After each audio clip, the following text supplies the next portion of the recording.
get my daughter to the hospital now!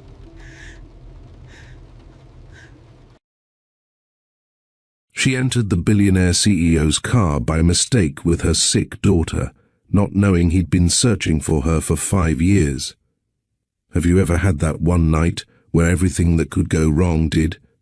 When the person you used to be and the person you are now crash into each other in one brutal moment. Before we continue this powerful story, thank you for helping Mr. Steele Rich Stories pass 1,000 subscribers. If you love emotional, life-changing stories like this, please hit that share button right now so more people can find our channel and grow with this community. Welcome back, family. And if you're new here, this is Mr. Steele Rich Stories, where every story entertains your heart and educates your soul. The rain hammered against Kenya Cole's shoulders like cold fists, each drop adding weight to her already heavy burden. Her 4-year-old daughter, Azariah, burned with fever in her arms, small chest rising and falling with labored breaths that sounded like sandpaper against wood. The emergency clinic was 20 minutes away, but it might as well have been on another planet without a ride. "Mama, it hurts," Azariah whispered, her voice barely audible above the storm. "I know, baby. We're getting help right now." Kenya's voice stayed steady, despite the panic clawing at her throat. She'd called 3 rideshare services, but the storm had created surge pricing she couldn't afford and wait times that might cost her daughter's life. Tonight, Kenya isn't just racing the rain. She's racing her daughter's breathing and the ghost of the man who broke her heart 5 years ago, because the car she's about to climb into doesn't belong to a rideshare driver. It belongs to the billionaire CEO who's been searching for her without answers, and who has no idea he has a daughter. Through the sheets of rain, headlights cut through the darkness. A sleek sedan pulled up to the curb, its engine purring like an expensive secret. Kenya could barely see through the downpour, the world reduced to blurred shapes, and the desperate need to get Azariah to help. Her phone buzzed with a notification. "Your driver has arrived." "Thank God," she breathed, rushing toward the car. The back door opened from inside, someone reaching across to help. Kenya didn't hesitate. She slid into the warmth, cradling Azariah against her chest, water dripping from both of them onto leather seats. "Eastview Medical Center, please," Kenya said urgently, adjusting Azariah's position to help her breathe. The pediatric emergency entrance. "My daughter can't breathe properly." The interior welcomed them with warmth and the scent of expensive leather mixed with something else, a cologne that triggered a memory she'd buried 5 years deep. Kenya was so focused on Azariah that she didn't immediately register the passenger already occupying the back seat. "Kenya." Her name, spoken in a voice she'd tried to forget, hit her like lightning. Kenya's head snapped up. In the dim interior lighting, she saw him, the sharp jawline, the expensive suit that probably cost more than her monthly rent, those eyes that had once looked at her like she was his entire universe. Kendrick Vale. 5 years older, 5 years more successful, 5 years removed from the night he'd shattered her world. The CEO whose face graced business magazines, whose tech company had revolutionized secure communications, whose name she'd avoided searching online because seeing his success without her hurt too much. The man who didn't know he had a daughter struggling to breathe in her arms. Kendrick. His name came out strangled, barely a whisper, time compressed. 5 years of silence, 5 years of raising their daughter alone, 5 years of wondering what if. All of it crashed into this single moment in the back of a car that wasn't hers during a storm that wouldn't stop. Kenya's mind raced.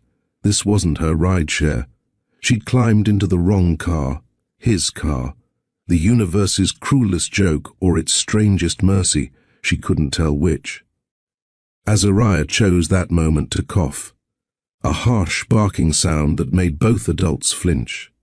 The little girl's breathing grew more ragged, each inhaling a visible struggle that pulled the skin between her ribs inward. Kenya's embarrassment and shock became irrelevant. Nothing mattered except the child in her arms who couldn't get enough air. "I'm sorry, this is a mistake." Kenya started already reaching for the door handle. "Wrong car. We'll wait for..." "Driver, Eastview Medical Center, pediatric emergency entrance. Now." Kendrick's voice cut through her apology like a blade through silk. Authoritative, final, the tone of a man used to being obeyed instantly. The car surged forward before Kenya could protest. "When did the fever start?" Kendrick asked, his analytical mind already processing the crisis with the same focus he brought to boardroom negotiations. Kenya's pride screamed at her to refuse his help, to demand the driver stop and let them out. But Azariah's wheezing was getting worse, and pride didn't help children breathe.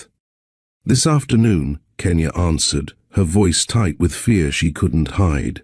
"She was fine this morning, went to daycare, but they called me at work saying she had a fever. It spiked 2 hours ago.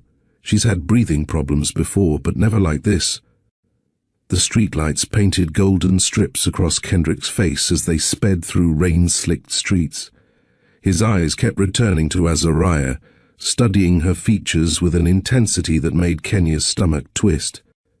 Could he see it? The way Azariah's nose curved exactly like his? The stubborn chin that jutted out even when she was sick? Those eyes that, when open, mirrored his own down to the unusual gold flecks around the iris? "How old is she?"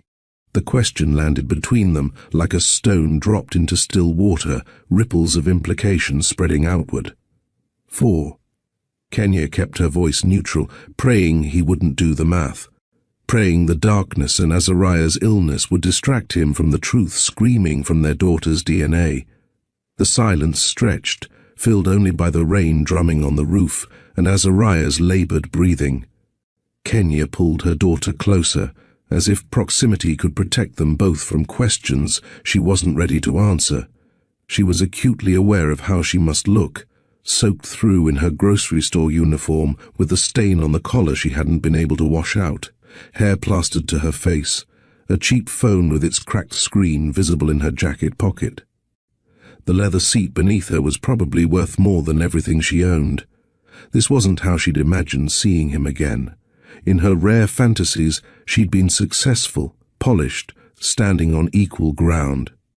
Not desperate and dripping in the back of his car, her daughter's illness the only thing keeping her from bolting.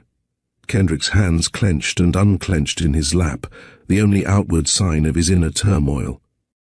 Kenya. Here.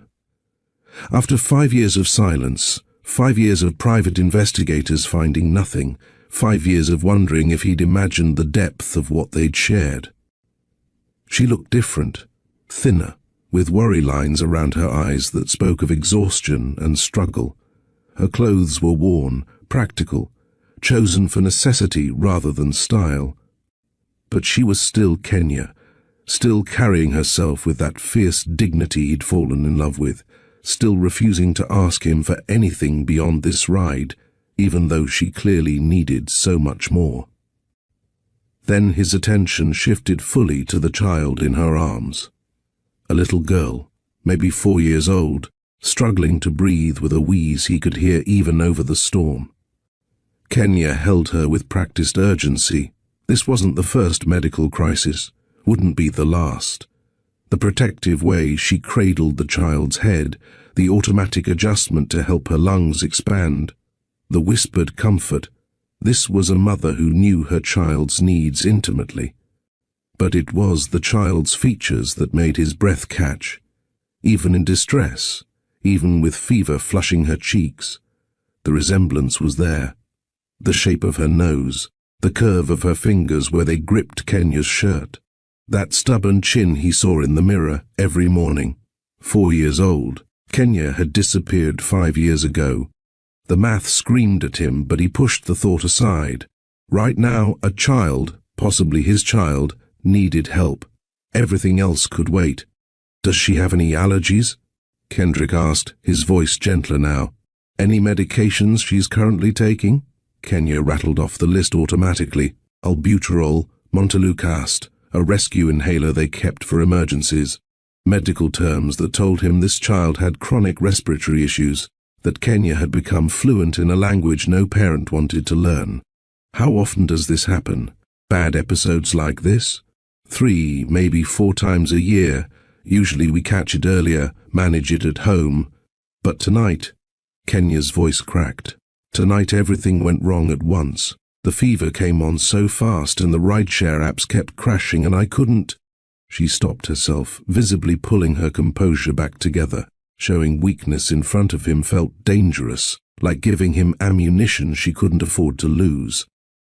Kendrick leaned forward slightly, and Kenya caught a glimpse of the boy she'd loved underneath the polished CEO exterior. "You're doing everything right," he said quietly. "She's lucky to have you." The unexpected kindness nearly broke her. Kenya blinked hard, focusing on Azariah, refusing to let tears fall. She'd cried enough over Kendrick Vale. Tonight was about survival, not sentiment. The hospital's emergency entrance glowed through the rain like a lighthouse. The car pulled smoothly under the covered drop-off area, and Kendrick was out before it fully stopped, coming around to open Kenya's door. He offered his hand. Kenya hesitated, for just a heartbeat accepting help meant accepting him back into her orbit, even temporarily. But Azariah's breathing rattled in her chest, and practicality won over pride. She took his hand. His fingers closed around hers, warm and steady, and for one disorienting second, she was 21 again, feeling the universe shift when he'd first touched her in a campus corridor. Then Azariah coughed, and the moment shattered into present urgency. They moved through the automatic doors together, and the warmth of the hospital hit them after the cold rain. Fluorescent lights buzzed overhead, too bright after the darkness outside. The antiseptic smell of illness and healing filled Kenya's nose. A nurse at the triage desk looked up immediately, her experienced eyes assessing the situation in seconds-soaked woman, sick child, respiratory distress visible from across the room. "How can I help?" Nurse Jasmine Lee asked, already moving from behind her station, fingers reaching for a pediatric oxygen saturation monitor. 4 years old, high fever, respiratory distress with retractions, Kenya said, slipping into the clinical language she'd learned through necessity. History of reactive airway disease. She's been on continuous albuterol at home with no improvement. Jasmine's eyes flicked briefly to Kendrick, taking in his expensive suit, then back to Kenya's wet grocery store uniform. The unspoken question, "What's this picture?" remained professional and unasked. "Relationship to the patient?" Jasmine asked, fingers flying across the computer keyboard. "I'm her mother," Kenya said. "I'm family," Kendrick added before Kenya could stop him, the lie emerging smoothly, confidently. Kenya shot him a look half warning, half gratitude.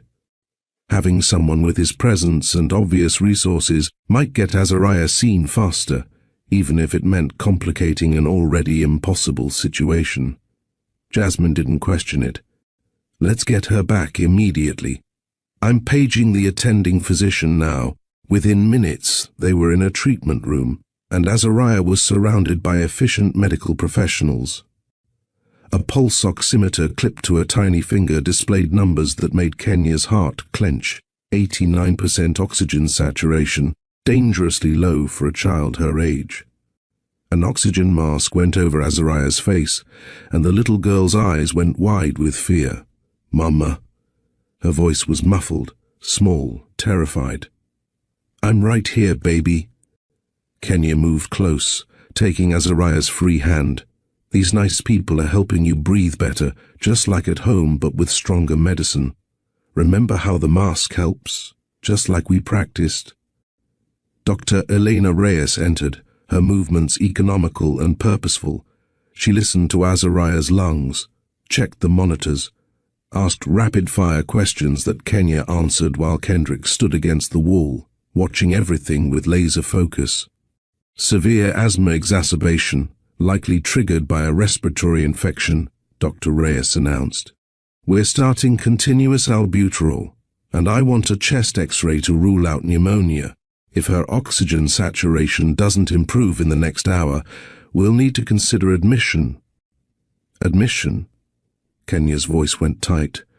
Hospital stays meant bills she couldn't pay, missed work she couldn't afford.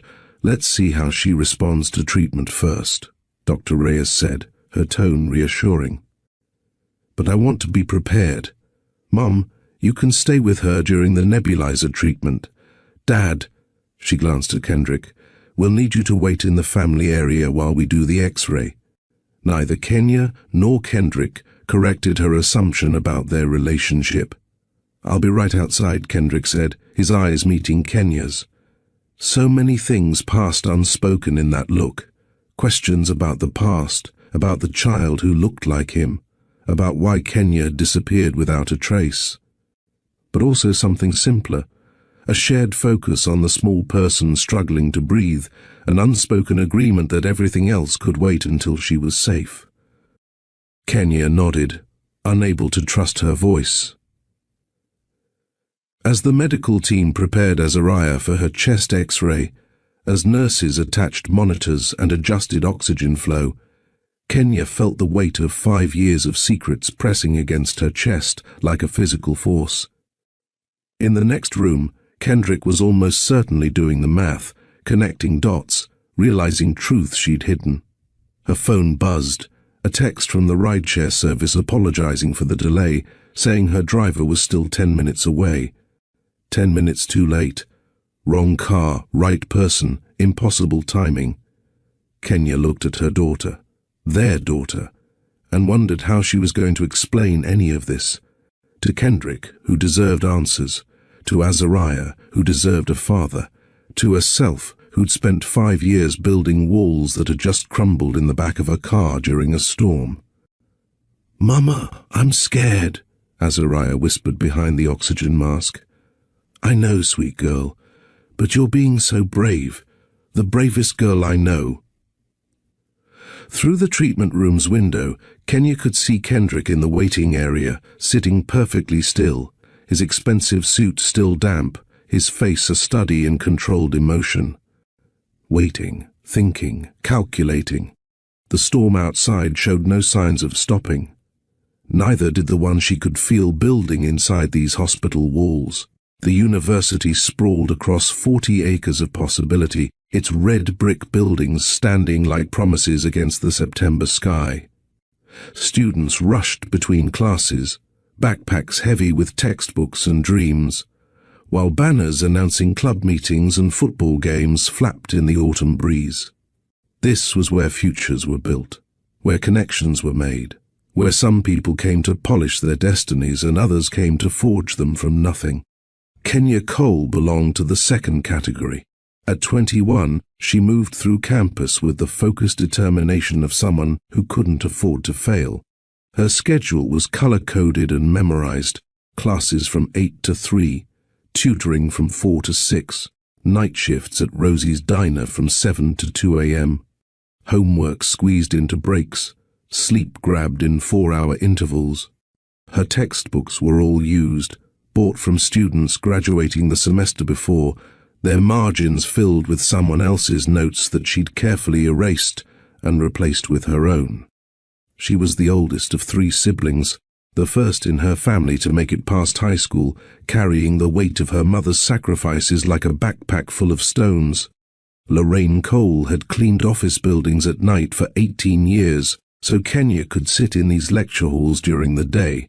There was no trust fund waiting if she failed, no family business to fall back on, no second chances. Education was her rope out of the quicksand of poverty, and she gripped it with both hands. Her younger brothers depended on her setting the example, proving that escape was possible. Every A she earned was a signpost for them. Every semester completed was proof that their mother's exhaustion meant something. Failure wasn't an option. It was a luxury people with safety nets could afford. "Kendrick Vale?" Professor Morrison called the name during roll like any other, and Kenya didn't look up from her notebook where she was already outlining the semester's major topics based on the syllabus. She'd arrived 20 minutes early, claimed a seat in the third row, close enough to show engagement, far enough back to avoid being called on constantly. The door opened just as Professor Morrison moved to the next name.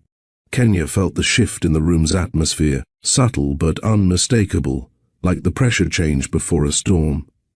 She glanced up to see him walk in, not strutting, not apologizing, just moving with the quiet confidence of someone who expected space to make room for him. He was tall but not imposing, dressed in dark jeans and a simple grey Henley that probably cost more than her entire outfit but didn't scream money. He scanned the room, and Kenya realized with a sinking feeling that the only empty seat was the one beside her. "Mr. Vale, how nice of you to join us," Professor Morrison said, his tone carefully neutral. "We're discussing the syllabus. My apologies, Professor. GPS led me to the wrong building." His voice carried no arrogance, just a hint of self-deprecation that made a few students smile. He slid into the seat beside Kenya, bringing with him the subtle scent of expensive soap and something else, coffee, strong and recent. Kenya tried to refocus on Professor Morrison's explanation of the semester's major ethical frameworks, but she was acutely aware of Kendrick beside her, pulling out a leather notebook, searching his pockets for a pen. She watched from the corner of her eye as he found one, then pulled out a folded campus map that looked brand new.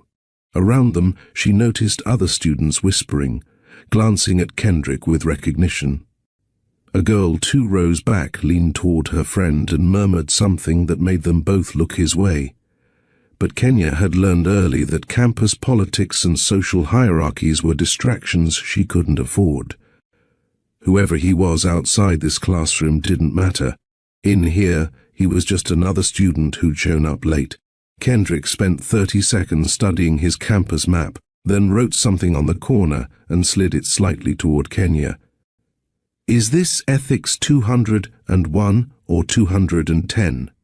Despite herself, Kenya felt her lips twitch. She grabbed her own pen and wrote back, 201. You're late to the right place." He read it, and she caught his smile. Not the practiced one she'd seen him give the professor, but something genuine and slightly embarrassed. He wrote again, "First day, still learning the campus geography. I'm Kendrick, I know. The professor called your name. I'm Kenya, Kenya. Like the country? Like the country my grandmother never got to visit but always dreamed about." He paused at that, seeming to really read her words rather than just glance at them. Then, "That's beautiful. My name just means my parents wanted a son who sounded like he'd run a boardroom." Kenya had to bite her lip to keep from laughing out loud. She wrote back, "Well, you're in ethics, not business, so maybe you're already disappointing them." His shoulders shook with silent laughter, and Professor Morrison shot them a warning look. They both straightened, but Kenya felt something shift, like a door opening to a room she hadn't known existed. When class ended, Kendrick lingered as she gathered her books. "Do you tutor? I might need help keeping up if I keep getting lost on campus. I tutor calculus and chemistry, not common sense and navigation." Ouch. But he was still smiling. Fair point. Maybe I'll just have to show up on time from now on. Revolutionary concept. He laughed, a real laugh this time, and Kenya felt an unwelcome flutter in her chest that she immediately shut down. She had rules. Rule 1, no distractions. Rule 2, especially not distractions in expensive jeans who made her want to smile. The semester progressed in a series of small moments that accumulated like snow, each one insignificant alone but together forming something substantial. Kendrick started arriving 5 minutes early instead of 5 minutes late. By the third week, he was saving her seat when she rushed in from her previous class across campus. They developed a rhythm. He'd have his coffee, she'd have her water bottle and granola bar. "You know coffee will stunt your growth," she said one day, eyeing his third cup before noon. "Too late for that concern," he replied. Besides, I don't actually like it. Then why drink it? My father drinks it the same way. I started when I was 16, trying to seem mature in business meetings. He shrugged. Now it's just a habit. That's the saddest thing I've heard all day. Your turn. Tell me something sad about you. I haven't slept more than 5 hours straight in 2 years. That's not sad, that's concerning. That's life, Kenya corrected. Some of us don't get to choose our schedules. Instead of getting defensive, the way she'd expected, he nodded thoughtfully. You're right. I'm sorry. That was a privileged thing to say. She was so used to students getting offended when called out that his simple acknowledgement caught her off guard. Maybe he wasn't as oblivious as she'd assumed. Study sessions became their unspoken routine. He'd ask genuine questions about her perspective on the readings. She'd challenge his assumptions when they veered too theoretical, grounding philosophical concepts in the reality of people who couldn't afford to debate ethics. They just had to survive them. Kant's categorical imperative is elegant in theory, she said during one discussion about moral absolutes. But when you're choosing between lying on a job application and feeding your family, always tell the truth becomes a luxury position. So you're saying ethics are relative to circumstances. I'm saying ethics look different when you're not insulated from consequences. It's easy to be honest when you have a safety net. He sat with that, really considered it instead of arguing. I never thought about it that way. That's privilege, she said, not unkindly. Not seeing the cost because you've never had to pay it. What Kenya didn't know, what Kendrick deliberately avoided mentioning, was that other. Students already knew exactly who he was. Vale Global Enterprises wasn't just a company. It was an empire worth billions. Gregory Vale had built it from a small tech startup into a multinational corporation that touched everything from secure communications to financial systems. Kendrick's enrollment had been mentioned in the local business journal, though he'd requested the university keep it low-key. The development office had already reached out about future donations. Board members knew his family name before they knew his face.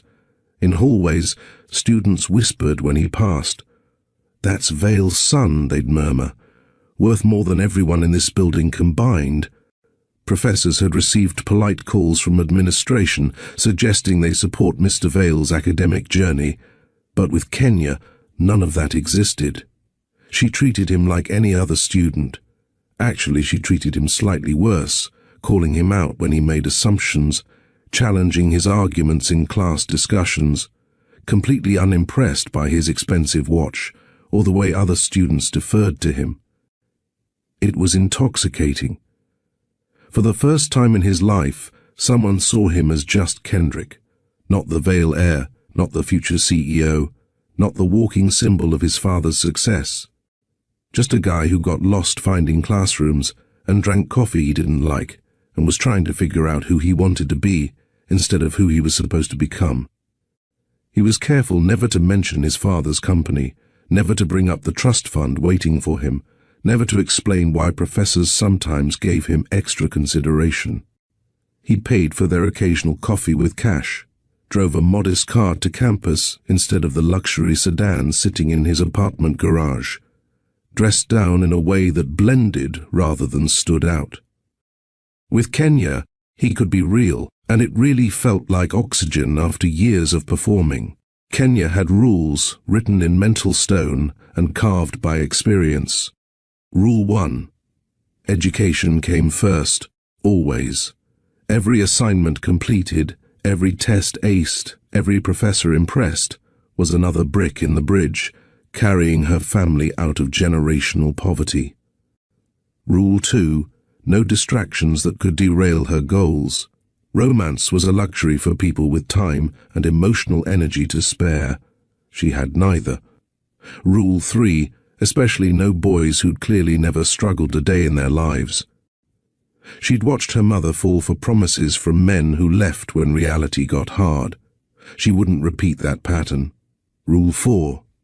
Never depend on anyone but herself. Self-sufficiency was armor and weapon both.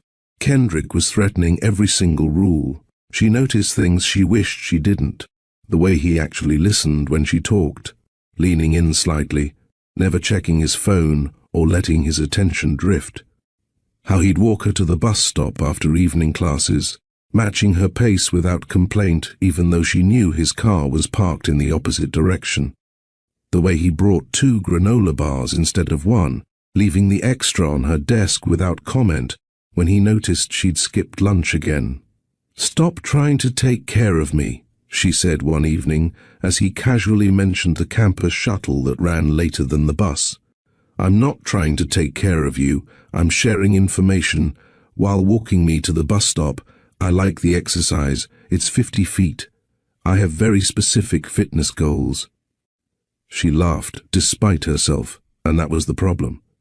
He made her laugh when she was exhausted. He made her think when she was numb from memorization. He made her feel when she'd trained herself to focus only on survival. Worse, he made her want things she'd convinced herself she didn't need: companionship, partnership, someone to share the weight instead of carrying it alone. But wanting was dangerous. Wanting led to depending, and depending led to disappointment. She'd learned that lesson young and well.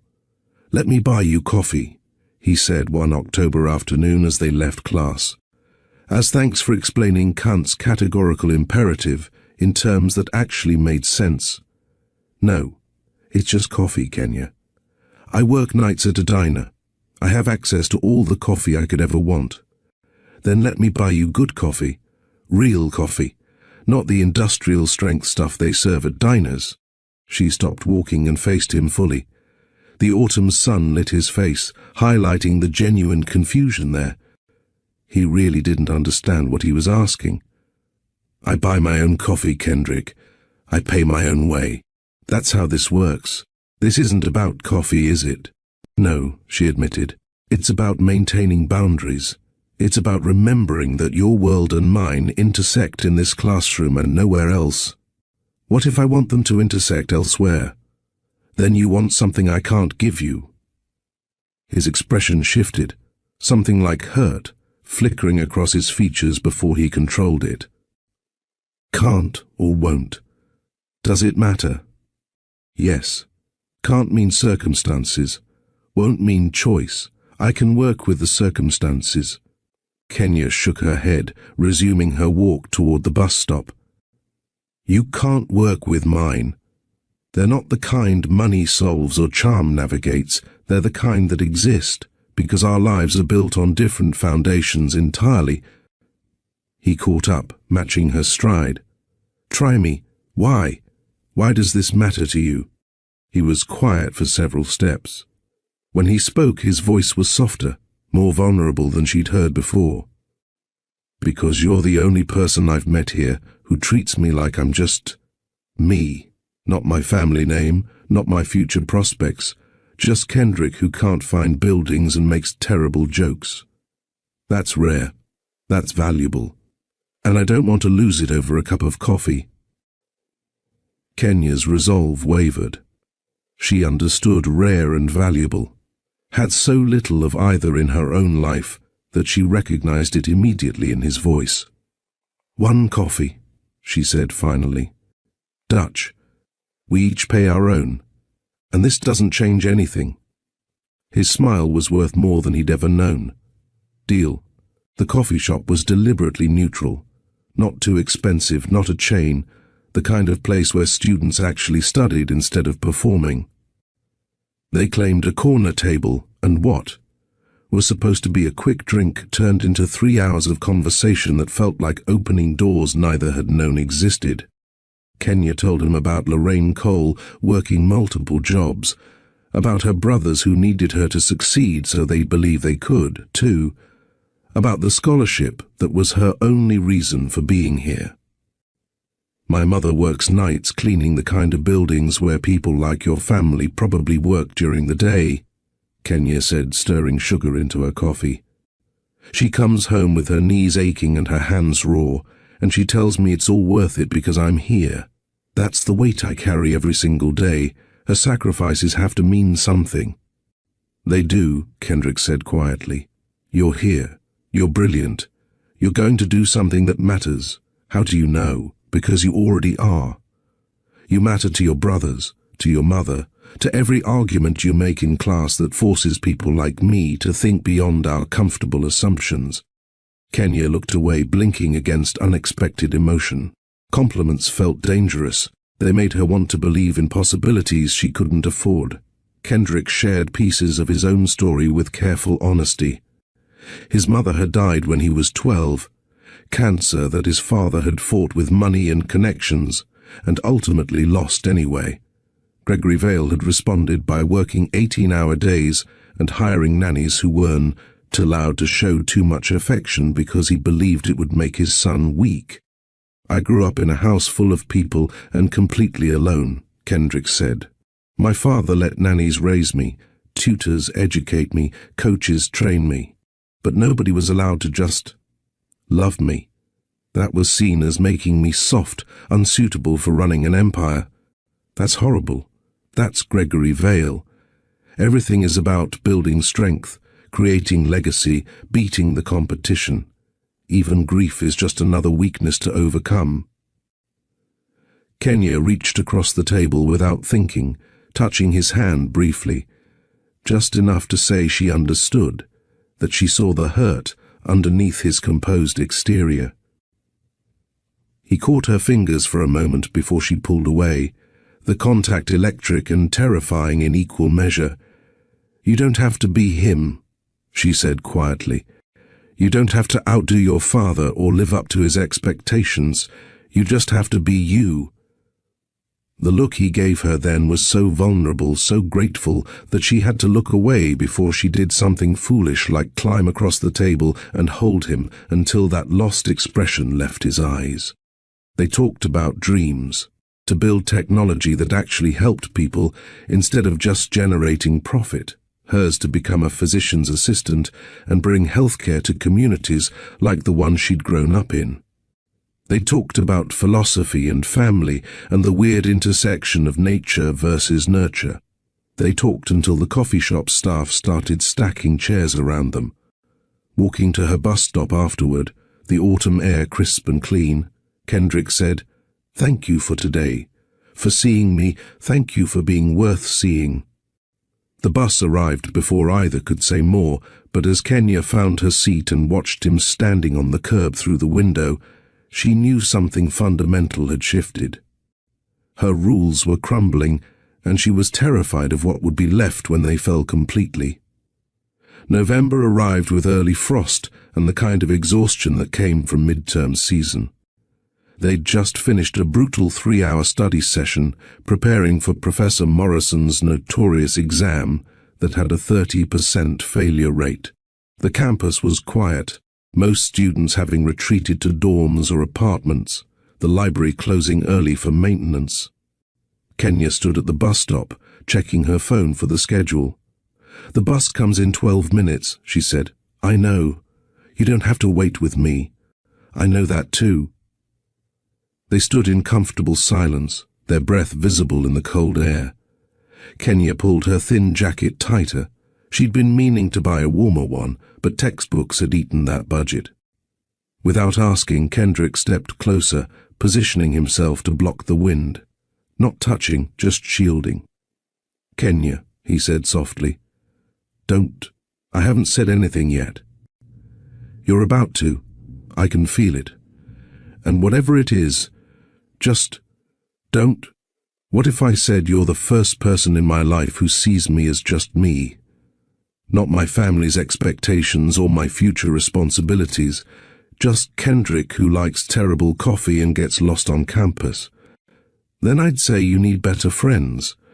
What if I said I think about you when I'm not with you, that I replay our conversations and wonder what you'd say about things I read or see? Then I'd say you need more homework.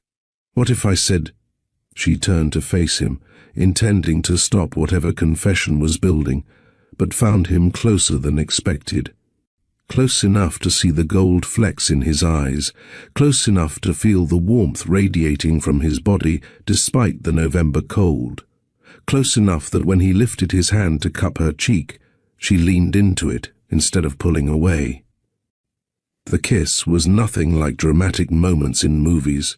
It was quiet and questioning, soft and searching. He tasted like the mint gum he always chewed, and possibility and risk.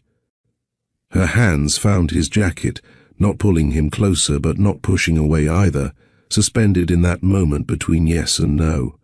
When they separated, Kenya's eyes remained closed for a heartbeat longer, trying to memorize the feeling before reality crashed back in. "That was a mistake," she whispered.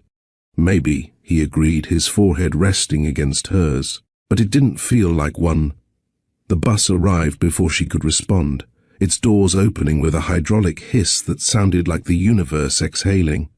She climbed on without looking back, but she could feel him watching until the bus turned the corner. Her fingers touched her lips, still feeling the warmth of his kiss, still tasting the danger of wanting something she couldn't afford to have. It felt like home, and that terrified her more than any amount of attraction could have.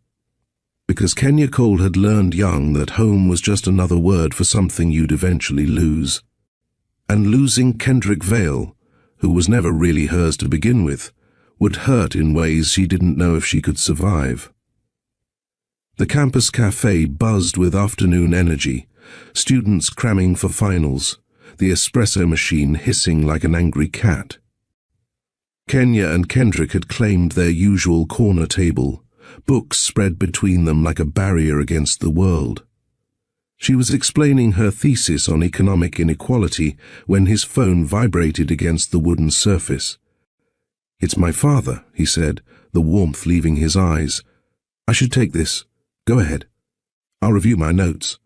But the cafe was small, and Gregory Vale's voice carried through Kendrick's phone like thunder through thin walls. Kenya tried to focus on her textbook, but certain words cut through her concentration like knives. "You missed the board meeting again." Not a question, an accusation. "I had classes, Dad. We discussed this." "Classes?" Gregory turned the word into something shameful. "You're 22, Kendrick. Your peers are already running divisions, and you're sitting in lecture halls learning theories from professors who've never built anything real." "I'm getting my degree." "That was always the plan. The plan was for you to intern at Vale Global this semester. I've already had 3 board members ask me when you're joining the executive training program. I told you I wanted to finish my education first. What you want is to waste time playing as a college student." A pause, heavy with judgment. "And I know about the girl, the scholarship student from the East Side." "Don't call her that, Kendrick." Voice dropped dangerously low. "What should I call her? An investment in your future? A learning experience?" Gregory's tone dripped with condescension. "These girls are always drawn to the money, the lifestyle, the access. But when reality hits, when they realize what being a Vale actually means and requires—" "Stop. I'm trying to protect you. And the image of this family. Vale Global is negotiating contracts worth billions. Our partners need to see stability, continuity, and appropriate connections. Not some temporary campus romance with a girl who serves coffee for tips." Kenya felt each word like a physical blow. Girl who serves coffee for tips. Campus romance. Temporary. Kendrick ended the call without another word, his hand trembling slightly as he set the phone down. The silence between them stretched, filled with the cafe's ambient noise and the weight of what she'd just heard. "How much did you hear?" he asked without looking at her. "Enough. Kenya. Is that what I am to him? A charity case? A phase you're going through? The scholarship girl from the wrong side of town who doesn't understand her place? You're nothing to him because he doesn't know you." Kendrick finally met her eyes. He's making judgments about someone he's never met based on classist assumptions and outdated social hierarchies. But he knows about me. Knows where I'm from, knows I'm on scholarship, knows I work nights. She closed her notebook with deliberate calm, the kind of control that came before breaking. Someone's been reporting back to him. keeping him informed about your unsuitable attachment. I never described you that way. Then how did you describe me when you told him? She leaned forward, voice quiet but intense. What words did you use when you explained to your billionaire father that you were dating the girl who can barely afford textbooks? I told him you were important to me, that you were brilliant and strong and made me want to be better than the legacy he's trying to force on me, and clearly that went over well. Kenya started packing her things, textbooks into her worn backpack, notes folded and tucked away. Your father thinks I'm temporary, a learning experience. And you know what the worst part is? He's probably right. Don't do that. Don't let his narrow worldview define what this is. Then you define it. She stopped packing and looked at him directly, challenging. Tell him who I am. To his face. Not just to me in cafes where no one from your real life can see us. Introduce me to him properly. Stand next to me at one of those galas you're always being invited to. Show the world that Kendrick Vale is dating Kenya Cole, and her zip code doesn't make her worth less. The silence that followed was answer enough. That's what I thought, Kenya said quietly, resuming her packing. It's not that simple. It never is with people like you. She shouldered her backpack.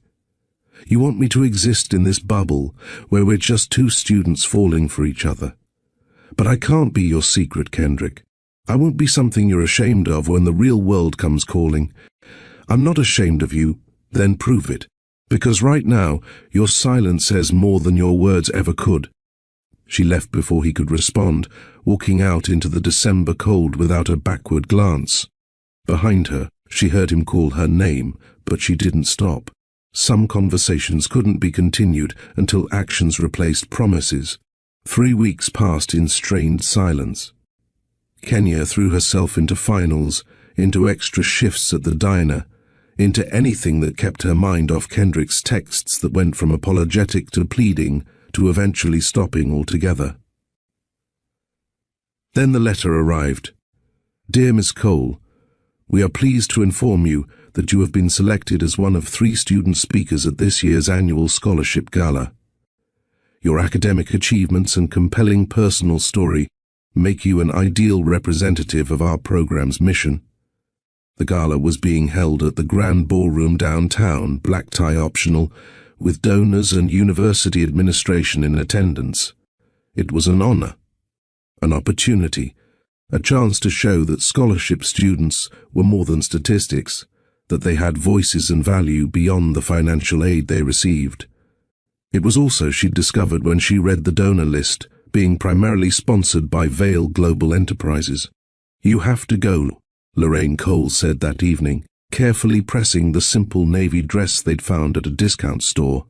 Kenya's mother had taken a rare night off to help her daughter prepare, her pride evident in every careful movement of the iron.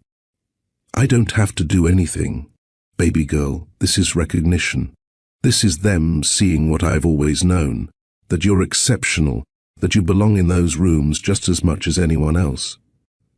Lorraine set down the iron and took Kenya's face in her work-worn hands. Don't let some boy's cowardice make you hide your light. His father will be there, Gregory Vale himself, at the head table, probably judging every word I say. Then you speak the truth so clearly he can't dismiss it. You show him that his money doesn't make him better, just more obligated to do right by people he's never bothered to see. Kenya's younger brothers appeared in the doorway, drawn by the sound of their mother's passionate speech. You're going to be amazing tonight, her brother said seriously, all of 14 and trying to sound older. You're going to show all those rich people that we're just as good as them. Better, added her youngest brother, 12 and fiercely loyal. Because we had to work harder to get there. Looking at her family, her mother who'd sacrificed everything, her brothers who needed her to succeed so they'd believe they could too, Kenya felt her resolve solidify. This speech wasn't about Kendrick or his father's approval. It was about every person who'd been dismissed as a charity case, every student told they didn't belong, every family that cleaned the buildings they'd never be welcomed into during daylight hours. If Gregory Vale wanted to see her as temporary and insignificant, fine. But he'd have to look her in the eye while she spoke her truth first. The grand ballroom gleamed with more wealth than Kenya's neighborhood would see in a lifetime.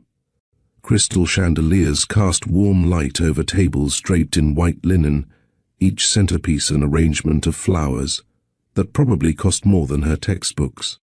A banner hung above the stage, investing in tomorrow's leaders, with the Vale Global logo prominently displayed alongside other corporate sponsors. Kenya arrived early, as instructed, wearing her pressed navy dress and the single strand of pearls her grandmother had left her. She felt exposed and defiant in equal measure, not dressed as expensively as the donors, but carrying herself with the dignity Lorraine had taught her was more valuable than any designer label. She saw him immediately. Kendrick at the front donor table, looking uncomfortable in his tuxedo, flanked by an older man who could only be Gregory Vale. The family resemblance was strong, but where Kendrick's features carried warmth, his father's were cold, carved from expensive stone and old money arrogance. Beside Gregory sat a woman in her 50s, perfectly composed, wearing a designer suit that screamed power and position. Kenya recognized her from the university donor reception. Evelyn Hart, listed in the program as Vale Global's Chief Operating Officer and University Board Member. Kendrick's eyes found hers across the room. For a moment, his face lit up and he started to rise from his chair. Gregory's hand on his arm stopped him mid-motion, a gesture so small yet so definitive that Kenya felt it like a physical barrier between them. She was seated with other scholarship recipients near the middle of the room, their table notably missing the champagne and elaborate appetizers that graced the donor section. The divide was architectural, intentional, impossible to ignore. During the cocktail hour before speeches, Kenya stood with fellow students, making small talk about classes and career plans, trying to ignore the way Kendrick kept glancing her direction while his father spoke to various donors. Then the crowd shifted, parting the way crowds did for people with power and money. Gregory Vale was making his rounds, thanking donors, his son reluctantly in tow. An assistant whispered names in his ear before each introduction. They reached Kenya's group, and Gregory's assistant leaned in, murmuring something. Gregory's face remained perfectly composed, but Kenya saw the flash of recognition in his eyes. "Miss Cole," he said, extending his hand. His handshake was brief, professional, cold enough to leave frost. "I understand you're one of tonight's speakers. How nice." The pause before nice spoke volumes. "Thank you for your support of the scholarship program, Mr. Vale," Kenya said, keeping her voice steady. "Vale Global's contributions make education possible for students who might otherwise never have the opportunity. We believe in investing wisely." His emphasis on wisely was subtle but unmistakable, his eyes assessing her like a quarterly report that wasn't performing to expectations. Education should go to those who use it productively, who understand the responsibilities that come with such opportunities. The implication was clear. Don't waste this on inappropriate relationships. Remember your place. Kendrick opened his mouth to say something, but Gregory continued smoothly. "Kendrick, we should return to our table. The mayor wanted to discuss the downtown development project." "Good luck with your speech, Kenya," Kendrick said, his eyes apologizing even as his feet followed his father. And then they were gone, leaving Kenya standing with other students who suddenly seemed very interested in their drinks. The dismissal was masterful, publicly polite, privately devastating. She'd been acknowledged and dismissed in the same breath, reduced to a line item in Gregory Vale's evening of networking. When her name was called, Kenya walked to the podium on legs steadier than her heart. The lights were bright, the audience a sea of expensive fabrics and expectant faces. She gripped the edges of the podium and made herself look directly at the front table, where Gregory Vale sat with calculated disinterest, and Kendrick leaned forward with something that looked like hope and dread mixed together. "Good evening. My name is Kenya Cole, and I'm the daughter of a woman who cleans your offices at night so I can learn in your classrooms during the day." A ripple went through the crowd, surprise at her directness, discomfort at the truth stated so plainly. "My mother, Lorraine Cole, has worked 18-hour days for 18 years. She missed meals so her children could eat, wore the same coat for 3 winters so we could have warm clothing, chose between her own health care and our school supplies more times than I can count. This scholarship doesn't just change my life. It validates every sacrifice she's ever made. Every night she comes home too exhausted to speak, but never too tired to ask about our homework." She found Kendrick's face in the crowd, saw him hanging on every word while his father's expression remained carved from stone.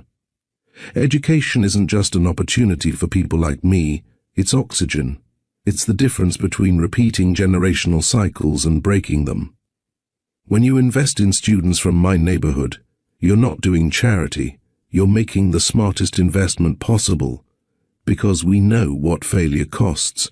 We've seen it destroy families, crush dreams, turn potential into poverty. And that knowledge makes us fight harder, study longer, and refuse to quit, even when every statistic says we should. The audience was completely silent now. Even the servers along the walls had stopped moving. "We're not charity cases. We're not diversity statistics for your annual reports. We're not temporary learning experiences." Her eyes locked with Gregory's, and she let him see her defiance.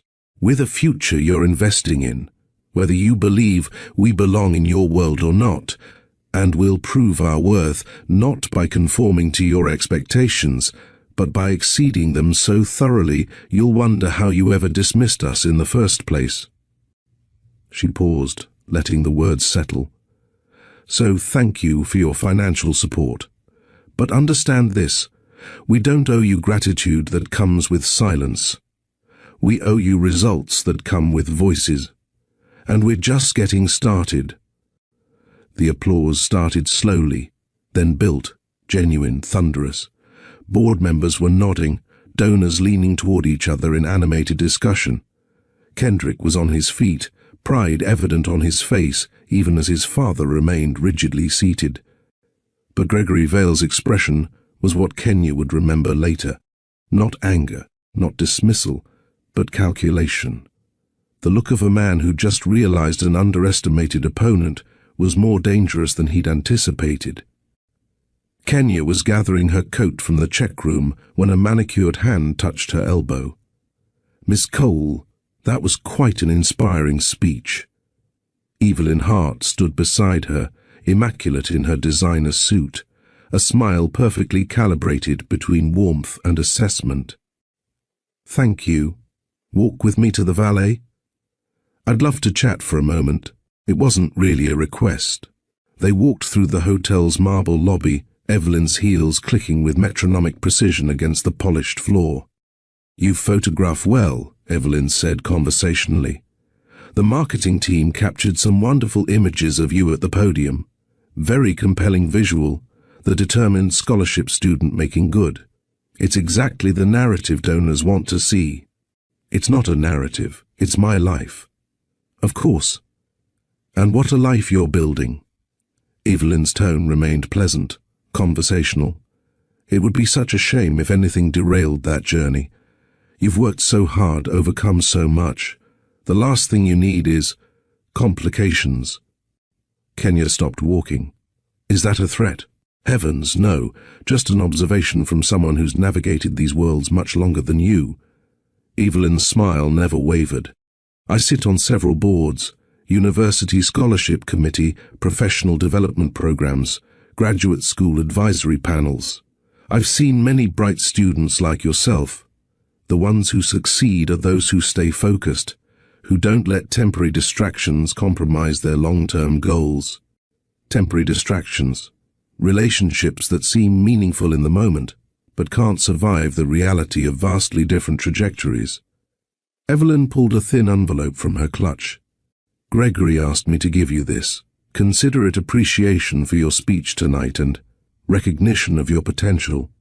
Kenya didn't take the envelope. I don't want his money. It's not money, it's information. Contact details for some excellent opportunities, internships, programs, connections that could transform your career trajectory. Many of them are in other cities. Fresh starts, you might say. Places where you could build something remarkable without the complications of entangled personal histories. You mean far from Kendrick? Evelyn's expression shifted to something almost sympathetic. My dear, Kendrick has a destiny that was written before he was born. Vale Global employs 14,000 people. Families depend on our stability, our reputation, our strategic partnerships. His marriage, and yes, marriage, will be a merger as much as a romance. That's the reality for people at his level. That's medieval. That's business. That's legacy. That's what happens when your personal choices affect thousands of lives and billions in market value. Evelyn's voice gentled, becoming almost maternal. You care about him, I can see that, but if you truly care, you'll understand that your presence in his life right now is a distraction he cannot afford. There are deals on the table worth more than some countries' GDP. Partnerships that could dissolve if the wrong people think he's unstable, unfocused, making poor judgments. I'm not asking him to choose me over his company. Aren't you? Every moment he spends torn between two worlds is a moment he's not fully committed to either. Every argument with his father over this relationship is energy diverted from building his future. Every risk he takes defending you is a crack in the foundation of what he's meant to become. Evelyn held out the envelope again. Walk away, Kenya. Quietly, cleanly. Let him think it was your choice, that you realized the gap between your worlds was too wide. No scenes, no ultimatums, just disappear gracefully. That's the kindest thing you can do for someone you love. Kenya stared at the envelope, understanding the power dynamic at play. Evelyn wasn't offering a bribe. She was offering a socially acceptable exit that would protect everyone's dignity while achieving Gregory's goal of separation. And if I don't take it? If I don't disappear gracefully? Evelyn's smile thinned. Then things become more complicated. Scholarship funding is reviewed annually. Recommendations for graduate programs require committee approval. Your mother's employer, I believe they clean several buildings owned by Vale Global Partners. Contracts come up for renewal. Jobs become precarious. You destroy my family's livelihood over a college relationship? I wouldn't do anything, but the business world is small and reputation matters. Companies make decisions based on many factors, most of them invisible to people outside those circles.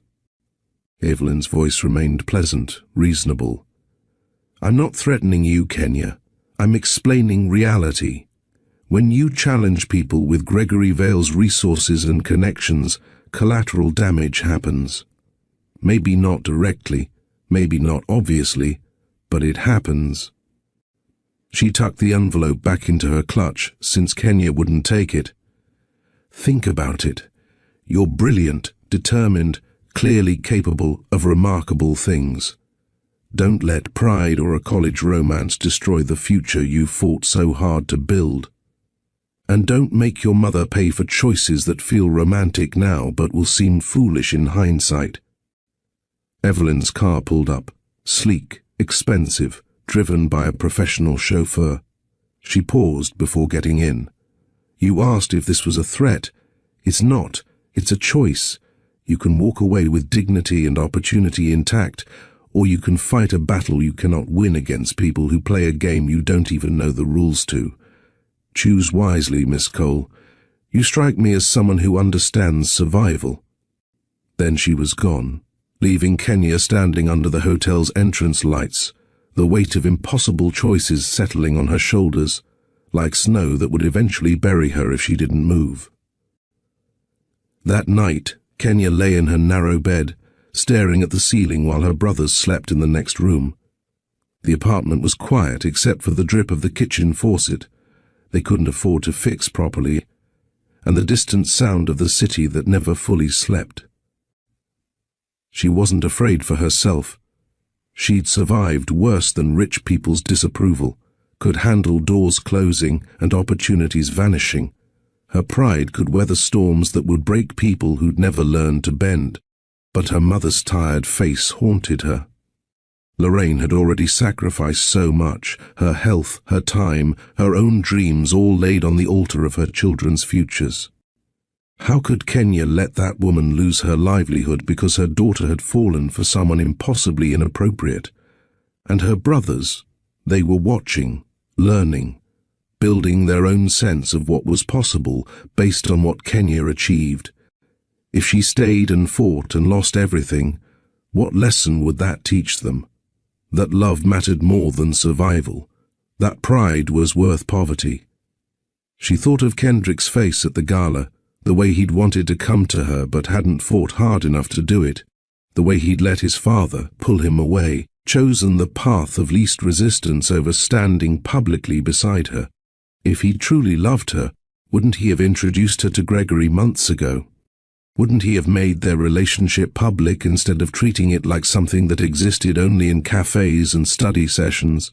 Wouldn't he have defied his father's expectations instead of just disagreeing with them privately? Maybe Evelyn was right. Maybe this was temporary, a learning experience that felt profound now but would fade when reality asserted itself. Maybe the kindest thing she could do, for all of them, was walk away before the damage became irreparable. But even as she thought it, tears slid down her temples into her hair, because knowing the practical choice didn't make it hurt less, didn't make her love him less, didn't make the unfairness of a world where money could dictate who deserved happiness any easier to swallow. She touched her stomach, thought about the nausea she'd been attributing to stress, the fatigue she'd blamed on her schedule. She'd missed her period, but that happened sometimes when she was overwhelmed. It didn't mean, except she knew. Somewhere deep in her bones, she already knew. If you're still with me and you feel the weight of Kenya's decision, drop pressure in the comments. Let me know, what would you do if love meant risking your family's future? And if this story is pulling you in, hit like so YouTube knows to show Mr. Steele rich stories to more people who need these lessons. 2 weeks after the gala, the carefully constructed walls of Kenya's life began crumbling with surgical precision. First, Lorraine collapsed during her shift. Not dramatically, not suddenly. She simply sat down on the floor of the office building she was cleaning and couldn't get back up. Exhaustion, the emergency room doctor said, complicated by untreated hypertension and anemia from years of inadequate nutrition and overwork. The hospital bills arrived like an avalanche. $4,000 for the emergency room visit, another $3,000 for tests and overnight observation, ongoing medication costs of hundreds each month, for conditions that should have been managed years ago but weren't, because healthcare was a luxury Lorraine couldn't afford. Then came the meeting with her scholarship advisor, Professor Chen, who'd always been supportive, encouraging, proud of her progress. Kenya, there have been some concerns raised about your academic focus, he said, not meeting her eyes. The first sign something was deeply wrong. My grades are perfect. I haven't missed an assignment. This isn't about grades. He shifted uncomfortably in his chair. It's about fit, cultural fit. Some board members feel you might benefit from taking a semester off, reassessing your goals, considering whether this particular program is the right environment for your continued success. Cultural fit, Kenya's voice went flat. Which board members? I'm not at liberty to say, but the scholarship committee will be reviewing your status at the end of the semester. I wanted to give you advance warning so you can prepare for various outcomes. She understood perfectly. This was Evelyn Hart's doing. Gregory Vale's influence moving through channels she couldn't see or fight. They were applying pressure precisely where it would hurt most, demonstrating their power while maintaining plausible deniability. That evening, sitting on the bathroom floor with her back against the cool tile, she finally took the pregnancy test she'd been avoiding. The nausea hadn't stopped. Her period was now 3 weeks late, and deep down she'd already known before the 2 pink lines appeared to confirm it. Pregnant, with Kendrick's child. While his world systematically pushed her out and her own world crumbled under the weight of impossible choices, she sat there until her legs went numb, one hand pressed against her still flat stomach where a new life was beginning.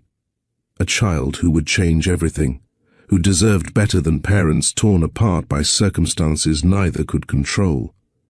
Every choice she made now affected not just her, but this baby. Stay and fight, and risk losing everything. Scholarship, mother's job, brother's futures, all of it destroyed to prove a point about love conquering all. Walk away and raise this child alone, but at least raise them with stability, with the resources a completed education could provide. The test clattered to the floor, pink lines screaming the truth she wasn't ready to face. Some people get to choose love in a vacuum, where the only hearts at risk are their own. Kenya Cole had to choose it with her mother's health on the line, her brother's futures at stake, and a new life beating quietly under her heart. She thought of Kendrick's face when he'd wanted to rise from that donor table, but let his father's hand stop him. Thought of Evelyn's envelope and Gregory's cold assessment. Thought of her mother in a hospital bed and her brothers needing her to succeed. And she thought of the baby, their baby, who deserved parents who fought for them, not parents destroyed by fighting everyone else. Tomorrow she will have to decide. Tonight, she let herself cry on a bathroom floor, mourning a future that had never really been possible, grieving a love that circumstances had doomed from the start. The pregnancy test lay beside her like evidence of hope and heartbreak combined, proof that something beautiful had grown from what they'd shared, and that beauty would now become the hardest secret she'd ever have to keep. The hospital corridors smelled of disinfectant and despair. Kenya sat beside her mother's bed for the 3rd night that week, watching monitors track Lorraine's blood pressure, while bills accumulated on the bedside table like accusations. The emergency room visit had turned into 3 days of observation, then a week of medication adjustments, then ongoing treatment that required follow-up appointments Lorraine couldn't afford to take time off for. "Stop looking at those," Lorraine whispered, her voice weak but aware. "We'll figure it out. We always do. Mama, you need to rest. I need to get back to work. Bills don't pay themselves. The doctor said you can't work for at least another month. Your blood pressure will be fine once I stop worrying about rent." Lorraine shifted in the hospital bed, wincing. "How are your brothers managing?" "They're fine. I'm handling everything." Kenya didn't mention that handling everything meant picking up double shifts at the diner, falling asleep over textbooks at 3 a.m., and avoiding Kendrick's increasingly worried texts. She also didn't mention the pregnancy test hidden in her bathroom trash, or the morning sickness she was attributing to stress when her brothers asked why she wasn't eating breakfast. That night, after her brothers were asleep and her mother was settled with medication, Kenya sat at their kitchen table and mapped out every possible path forward. Her scholarship was under review. Her mother couldn't work. The hospital bills exceeded $10,000. And in approximately 8 months, she'd have a baby who deserved better than the disaster her life was becoming. Path 1. Tell Kendrick everything. Watch Gregory Vale deploy his resources to destroy her family as promised. Lose the scholarship, lose her mother's job, gain nothing but the satisfaction of honesty that wouldn't feed a baby or pay rent. Path 2. Stay silent, stay in school, keep fighting. Watch her mother's health deteriorate from stress and overwork. Watch the scholarship committee manufacture reasons to revoke her funding. Bring a child into a battle she was losing. Path 3. Disappear. Leave the city. Start over somewhere Gregory Vale's influence couldn't reach. Raise the baby alone, but at least raise them without the constant threat of retaliation. Protect everyone by removing herself from the equation entirely. The math was brutal when you removed emotion from the calculation. One person's sacrifice could save 4 lives: her mother, her brothers, her unborn child, even Kendrick himself, from having to choose between family and love. At 3 m, Kenya began writing the letter that would change everything. Her hand shook as she wrote, tears blurring the words, but she forced herself to continue. By the time you read this, I'll be gone. Not because I don't love you. I love you so completely it's rewritten everything I thought I knew about myself. But because love isn't enough when the scales are this unbalanced. I'm pregnant. 8 weeks. I found out the same week my mother collapsed. The same week your father's people made it clear my presence in your life threatens everything you're meant to build. I could stay and fight, make you choose between me and your legacy, but that's not love. That's selfishness. Your father is right about one thing. I don't belong in your world. Not because I'm worth less, but because your world demands prices I can't pay. It asks me to watch my mother's health fail. It asks my brothers to lose their futures. It asks our child to grow up as either your shame or your obligation. I won't do that to any of us. I'm not telling you where I'm going because I know you try to find me, try to fix this. But some things can't be fixed, only survived. I'll raise our baby to be strong, kind and brave. I'll tell them their father was a good man who would have loved them if the world had been different. Maybe one day, when you've built the life you dream of and I've survived mine, we'll meet again as equals. Maybe your child will find you when they're old enough to understand why I made this choice. Maybe you'll forgive me for taking this decision away from you.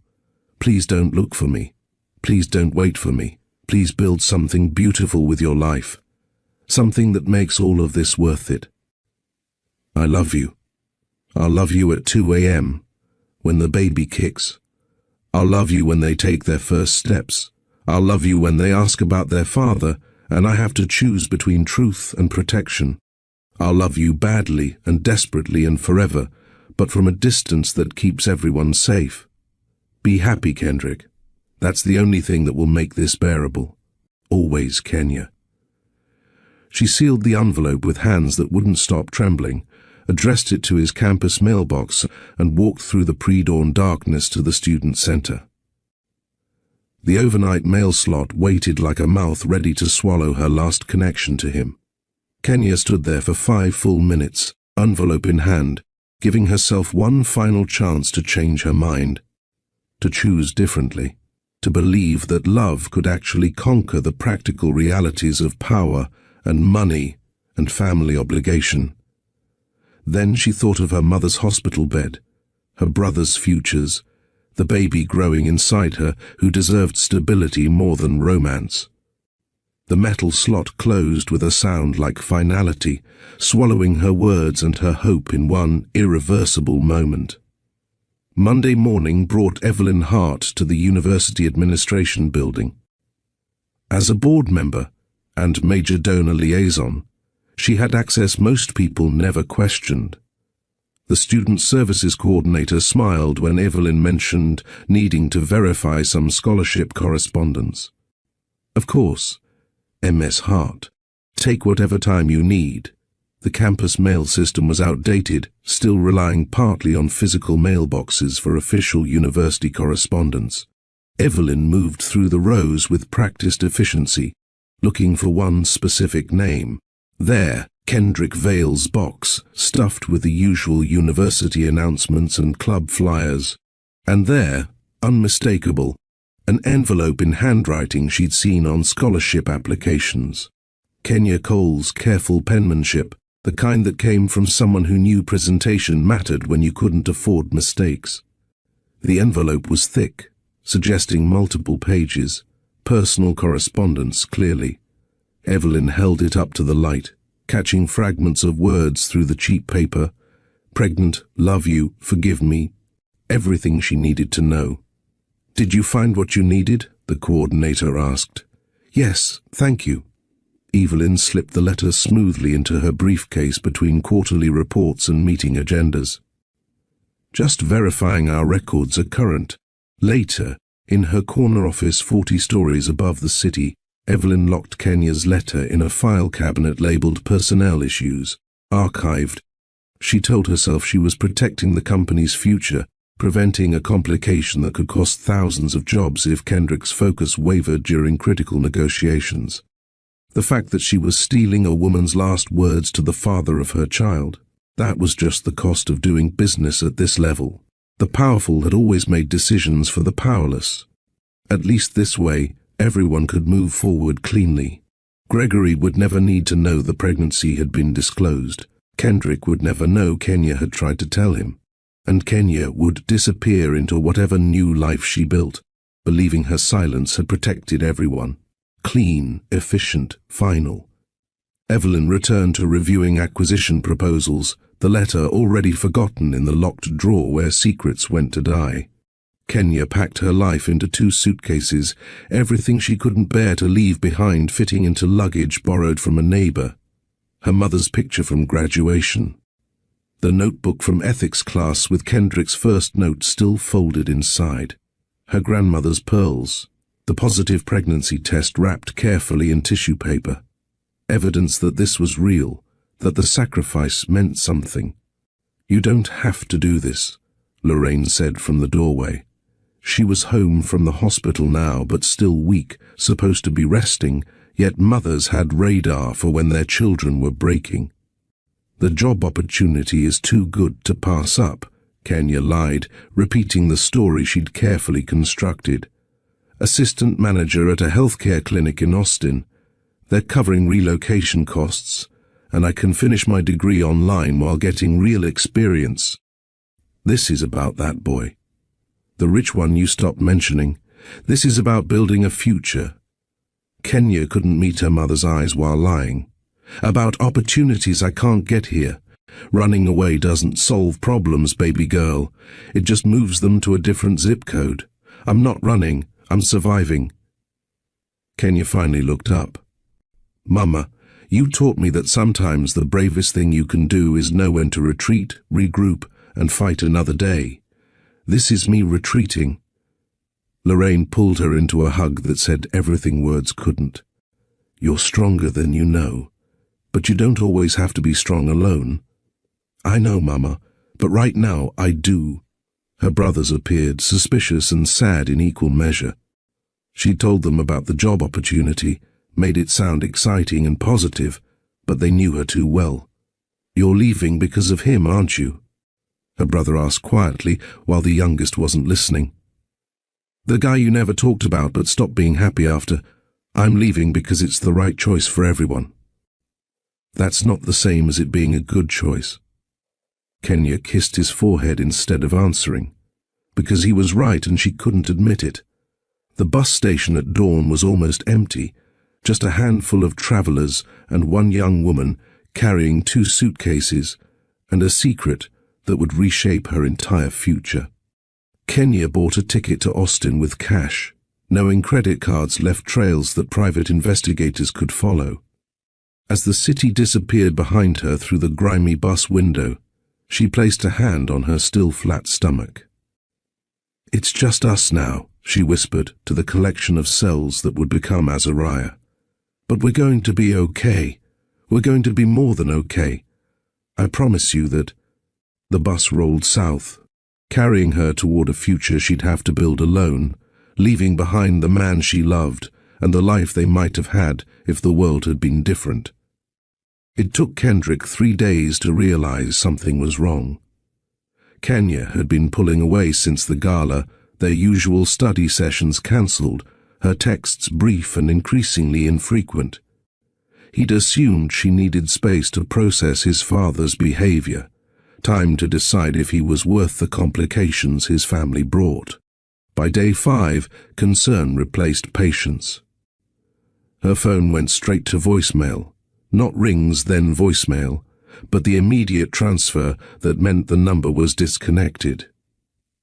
He went to Rosie's diner first, the place where she'd worked nights since freshman year. Haven't seen her in over a week, the manager said, barely looking up from inventory.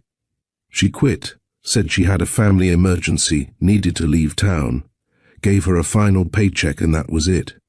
Did she say where she was going? Nope. Just that it was urgent and she couldn't give 2 weeks' notice. The manager finally looked at him, taking in his expensive coat and obvious distress. Look, kid, Kenya was a good worker, but she kept to herself, didn't share personal business. Whatever's going on, she clearly doesn't want to be found. The scholarship office was next, though dread built with each step. Miss Cole withdrew from the program, the administrator said carefully, her discomfort obvious. Personal reasons. She submitted all the proper paperwork, returned her university ID, and settled her accounts. As far as we're concerned, she's no longer enrolled. Where did she go? I'm not at liberty to share that information, even if I had it. Which I don't. She didn't provide a forwarding address. But she's okay? She's safe? As far as we know. The administrator's expression softened slightly. Mr. Vale, students leave programs all the time for various reasons. Sometimes the pressure is too much. Sometimes life circumstances change. It's not unusual. Everything about this was unusual. Kenya didn't quit. She didn't run. She fought through exhaustion and impossible schedules and every obstacle life threw at her with stubborn determination. Leaving without explanation wasn't just out of character, it was impossible. Unless she'd been forced. Unless his father's pressure had worked exactly as intended. Kendrick tried her apartment building next, but the landlord said she'd broken her lease, paid the penalty, and moved out completely. No forwarding address, no indication of where she'd gone. Her mother's workplace was his last hope. The building supervisor listened to his desperate questions with a weary expression. Lorraine Cole is on medical leave. She can't be disturbed, and even if she could, I doubt she'd talk to you about her daughter's whereabouts. The supervisor's tone carried judgment. That woman nearly killed herself working to put Kenya through school. If her daughter finally decided to focus on family instead of other priorities, that's probably for the best. The implication was clear. Kendrick was the other priority that had been appropriately discarded. Each dead end felt like another door slamming in his face, another confirmation that Kenya had chosen to leave, to cut him out of her life so completely that even finding her would be impossible. Evelyn Hart found him a week later in his father's office, staring out at the city like it might reveal Kenya's location if he looked hard enough. He'd barely slept, had missed classes, was running on coffee and desperation. She left the program, Evelyn said gently, setting a cup of coffee on the desk. Black, the way his father drank it, the way he'd been forcing himself to drink it since he was 16. I spoke. With the scholarship committee. She withdrew voluntarily, submitted all the proper exit paperwork. Why? She was doing brilliantly. She loved her classes. Did she? Evelyn's voice carried practiced sympathy. Or was she good at hiding how overwhelmed she was? Financial pressure, family obligations, the stress of trying to bridge two very different worlds. Sometimes people reach their breaking point. She would have talked to me. If she was struggling, she would have said something. Would she? Evelyn sat across from him, her expression kind but firm. You told me yourself she was proud, independent, determined to make it on her own. Maybe she decided that continuing in a situation where she'd always be compared to people with more resources, more advantages, more support systems. Maybe she decided it wasn't worth the constant struggle. She wouldn't just leave. Not without saying goodbye. Kendrick, I know this is painful, but sometimes people we think are permanent in our lives aren't. She had a difficult background, tremendous pressure, family responsibilities you and I can't fully understand. Perhaps she realized the gap between your worlds was too wide to bridge. Perhaps leaving on her own terms felt better than being pushed out by circumstances she couldn't control. My father pushed her out. His threats at the gala, your father expressed concerns, yes, but he didn't force her to leave. She made that choice herself. Evelyn's pause was perfectly timed, and perhaps that tells you something about how she truly felt. If she'd loved you enough, if she'd believed in what you had together, wouldn't she have fought? Wouldn't she have at least tried to make it work? The words landed like poison, seeping into Kendrick's wounded heart. Because hadn't he wondered the same thing? If Kenya truly loved him, wouldn't she be here, fighting beside him instead of disappearing without a trace? She's gone, Evelyn said softly, and sometimes the kindest thing we can do is respect someone's choice to walk away, even when we don't understand it. Focus on your future, on building the company your father needs you to lead. Let her build whatever life she's chosen elsewhere. Alone that night in his apartment, Kendrick constructed his own narrative from the pieces left behind. Kenya had seen his weakness at the gala, watched him let his father pull him away, instead of standing beside her publicly. She'd heard Gregory's dismissive words about scholarship students and temporary romances, and she decided he wasn't worth the fight. She'd left without a word, because words would have required him to choose, and she'd already concluded he'd choose his father's approval over her love. The rejection burned worse than any business failure. He'd offered her his heart, not his money, not his name, just his heart, and she'd decided it wasn't enough to compensate for the complications his family brought. I was stupid to think love could change the script written for my life, he told his reflection, practicing the cynicism that would become his armor.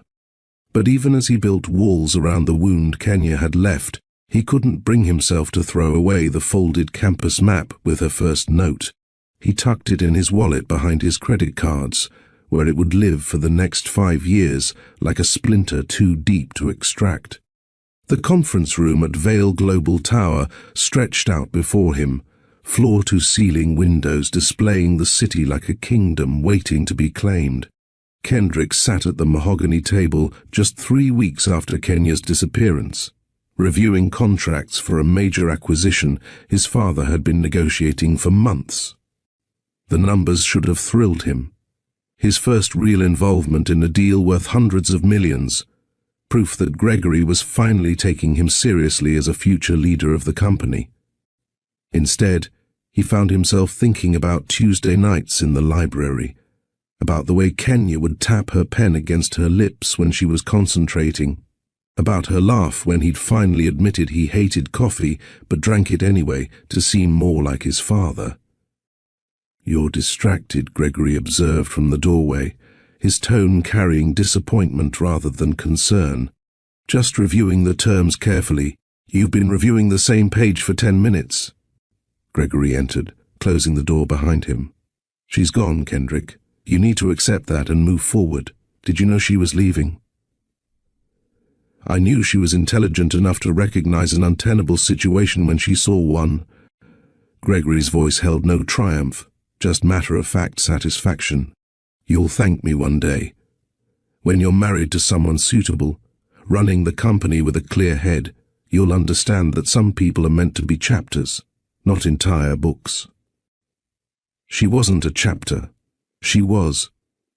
Kendrick stopped himself, unable to find words adequate to describe what Kenya had been. The only person who'd ever seen him as just Kendrick. The only relationship that had felt real instead of transactional. She was a learning experience, Gregory finished. And now you've learned.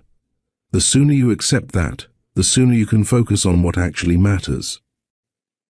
That night, Kendrick stood at his apartment window, watching the city lights blur through a rain that matched his mood. Somewhere out there, Kenya was building a new life without him. She'd chosen to leave rather than fight for what they had, and he had to accept that her choice meant something about how she truly felt, or how little she'd felt. He pulled out the folded map, traced her handwriting with his finger. "You're late to the right place," except maybe he'd been in the wrong place all along. Maybe the right place was just a moment, not a destination. A temporary intersection where two incompatible worlds had briefly touched before reality pulled them apart. He wanted to be angry.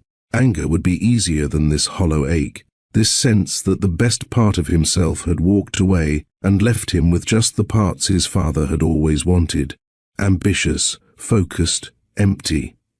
The campus map went back into his wallet, tucked behind credit cards and his driver's license. He couldn't throw it away, couldn't quite let go, even though holding on served no purpose except to remind him of what he'd lost. Days became weeks, became months.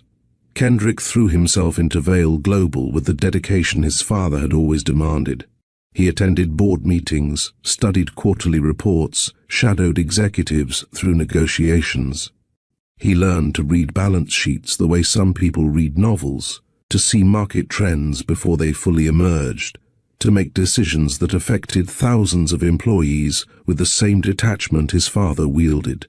He went on dates arranged by well-meaning friends and deliberately orchestrated by his father, lawyers, entrepreneurs, a senator's daughter who looked perfect on paper and felt like absolutely nothing in person. They were all accomplished, intelligent, and suitable, and they all felt like substitutes for something real he'd had once and foolishly lost. "You're not even trying," complained one woman after their third date, when it became clear he was going through motions rather than actually engaging. "You're physically here but mentally somewhere else." She was right. Part of him was still in that library corner, still walking Kenya to bus stops, still believing that connection mattered more than compatibility on paper. But that part was shrinking, calcifying, being replaced by the heir Gregory had always wanted him to become, focused, driven, alone in all the ways that mattered. He stopped checking his email hoping for a message from her, stopped scanning crowds for her face, stopped imagining conversations where she explained everything and he understood, and they found a way back to each other. Instead, he became exactly what circumstances demanded, successful, powerful, and utterly hollow where Kenya Cole used to live. 6 months after she'd disappeared, Kendrick negotiated his first major deal independently, an acquisition that would expand Vale Global's reach into 3 new markets. His father actually smiled, the closest thing to approval Kendrick had ever received. "Now you're thinking clearly," Gregory said. "Now you're ready to lead." Kendrick accepted the praise with the same emptiness he felt about everything lately. Ready to lead, ready to succeed, ready to become the kind of man who'd let the best thing in his life walk away without fighting hard enough to make her stay. The transformation was complete. Kenya Cole had left, and in her absence, Kendrick Vale had finally become his father's son. A year passed. Then, too, Kendrick rose through Vale Global's ranks with methodical efficiency, earning respect from the board, grudging admiration from competitors, and absolutely nothing that felt like genuine connection. He dated occasionally, relationships that lasted a few months before dissolving into mutual disinterest. He attended galas and charity events, shook hands with politicians and executives, smiled for cameras that captured a man who looked successful and felt nothing. Therapists. He tried 3 before giving up. Asked variations of the same question, "What are you afraid of?" The answer was simple and impossible to articulate.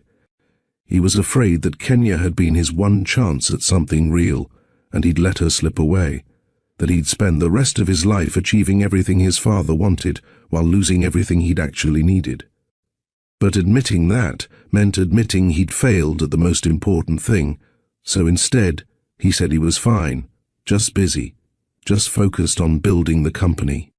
The therapists nodded and took notes, and eventually suggested he was processing a developmental stage rather than genuine loss. Only one moment threatened to break his carefully constructed armor. 3 years after Kenya's disappearance, he was reviewing funding proposals for Vale Global's new philanthropic foundation, a pet project he'd insisted on over his father's objections. One proposal caught his attention: Eastview Community Clinic, requesting funding for pediatric respiratory equipment and medications for low-income families. He approved it immediately, along with 11 others serving communities like the one Kenya had grown up in, scholarships for single parents, job training programs, medical clinics, housing assistance. "You're trying to save the world one charity case at a time," Gregory observed during a board meeting where Kendrick defended the foundation's budget. "No," Kendrick replied, thinking of Kenya's fierce independence, her refusal to be anyone's charity. "I'm trying to create a world where people don't need saving, where working 3 jobs isn't the only way to survive, where choosing between education and feeding your family isn't necessary. And this obsession with the poor has nothing to do with that girl. Everything I do has something to do with her," Kendrick admitted, surprising himself with honesty. "She showed me that strength isn't about never falling. It's about getting up every time you do. The least I can do is make sure people like her have something softer to land on." Gregory shook his head, but didn't argue further. The foundation was a relatively small line item in Vail Global's budget, and if it kept Kendrick engaged and productive, it was worth the expense. What Gregory didn't know, what Kendrick barely admitted to himself, was that every clinic funded, every scholarship awarded, every family helped, was a prayer sent into the void. Not that Kenya would see his work and come back, but that somehow, somewhere, she'd know he'd become better than the boy who'd let his father pull him away from her at a gala. That he'd learned the lessons she'd tried to teach him, even if he'd learned them too late. 5 years after Kenya disappeared, Kendrick Vail sat in a board meeting approving the acquisition of a competitor, wielding power his younger self would have found intoxicating. He was 37, successful beyond most people's dreams, engaged to Miranda Cross, a merger his father had orchestrated that looked perfect in press releases and felt like settling in every private moment. The engagement was practical. Miranda understood the demands of his position, expected nothing he couldn't give, wanted a partnership more than a romance. It was exactly what someone in his position should want. So why did he still carry that folded campus map in his wallet, 5 years after the woman who'd written on it had walked away without looking back? His phone buzzed during the meeting, a notification from the foundation about Eastview Community Clinic's expanded services, now helping over 300 families monthly. He felt the familiar hollow satisfaction of impact without connection. Somewhere in the world, Kenya Cole was living a life he knew nothing about. Maybe she was happy. Maybe she'd found someone who fought harder for her than he had. Maybe she'd achieved everything she'd been working toward when they met in ethics class a lifetime ago. He hoped so. Even as the hoping hurt, he genuinely hoped she'd found the happiness she deserved. But late at night, when defenses were low and honesty was unavoidable, Kendrick allowed himself to wonder if he could go back to that gala. Knowing what he knew now, would he have the courage to stand beside her publicly? To choose her over his father's approval, her love over the company's expectations? He wanted to believe he would, but the man staring back from his apartment window, successful, powerful, engaged to someone suitable, suggested otherwise. Some people were just meant to be chapters, his father had said, but what Gregory hadn't understood was that some chapters changed the entire story even after they ended. Especially after they ended. Kenya Cole had been Kendrick Vail's chapter, and every page that followed was written in the shadow of what they'd lost. The apartment in Austin measured 600 square feet, 1 bedroom, windows that faced a brick wall, pipes that clanged like ghosts at midnight. Kenya signed the lease 7 months pregnant, her signature shaking slightly as she wrote her new name, K. Coleman. Different enough to avoid easy searches, close enough to remember who she was. Azariah came into the world at 3:47 a.m. on a Tuesday, screaming with her father's determination and her mother's refusal to be ignored. The nurses laid her on Kenya's chest, and in that moment every sacrifice crystallized into purpose. "Look at you," Kenya whispered, studying the face that was unmistakably Kendrick's. The same curved nose, the same stubborn chin, those eyes that would eventually turn from newborn blue to brown with gold flecks. "You may not have a father present, but you will never, ever lack love. That's my promise to you." The birth certificate listed father, unknown. The lie sat heavy in Kenya's chest, but the truth was, a luxury single mothers couldn't always afford. She'd tell Azariah something when she was old enough to ask, something true but incomplete, protecting her daughter from the complicated reality of being unwanted by half her DNA. Except Azariah wasn't unwanted. She was unknown. There was a difference Kenya would have to pass when her daughter was old enough to understand nuance. For now, she focused on survival. The grocery store hired her when Azariah was 3 months old. Kenya worked the produce section, 5 a.m. to 1 p.m., racing home to relieve the neighbor who watched the baby for $10 a day plus groceries. Evenings meant call center work from home, technical support for people who'd forgotten passwords and took out their frustration on whoever answered the phone. "Have you tried turning it off and back on?" Kenya said for the 100th time that week, her voice professionally pleasant while Azariah slept in a bouncer beside the desk. "Yes, I understand that's frustrating. Let me walk you through the next steps."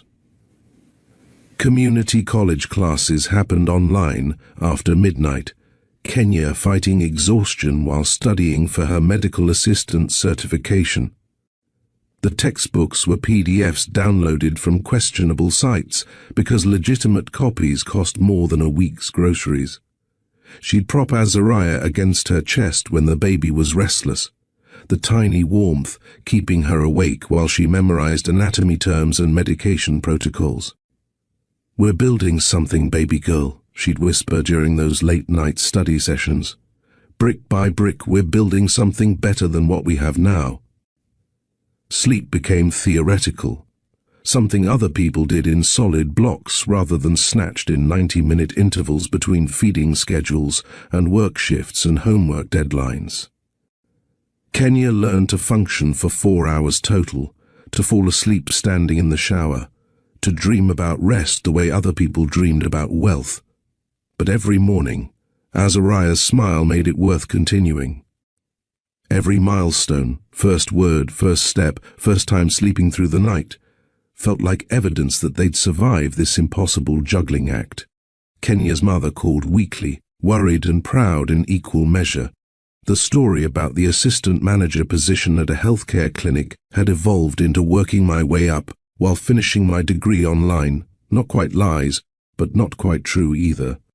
"Your brothers miss you," Lorraine said during one call. "They ask when you're coming to visit. Soon, Mama. Once I get more established here." Another lie. Kenya couldn't risk returning, couldn't change Gregory Vale's people tracking her back to Austin if they saw her in her hometown. "You're running from something," Lorraine said quietly. "Or someone. When you're ready to tell me the truth, I'll be here." Kenya changed the subject, asked about her brother's grades, deflected with questions about Lorraine's health. The medical bills from her mother's collapse had been mysteriously paid. Kenya suspected Kendrick's doing, some anonymous donation through the hospital's charity fund. She was grateful and resentful in equal measure, hating that she needed help while desperately needing exactly that. The first serious infection hit when Azariah was 18 months old. What started as a cold became a wheeze, became a 2 a.m. panic when Kenya realized her daughter couldn't catch her breath. The 911 call, the ambulance ride, the terror of watching doctors swarm her baby with oxygen masks and monitors. It crystallized every fear Kenya had about doing this alone. Reactive airway disease, the emergency room doctor explained, his tone professionally compassionate. Common in young children, especially those with family history of asthma or allergies. Her airways are hyperreactive. They overrespond to triggers like respiratory infections. Will she outgrow it? Some children do.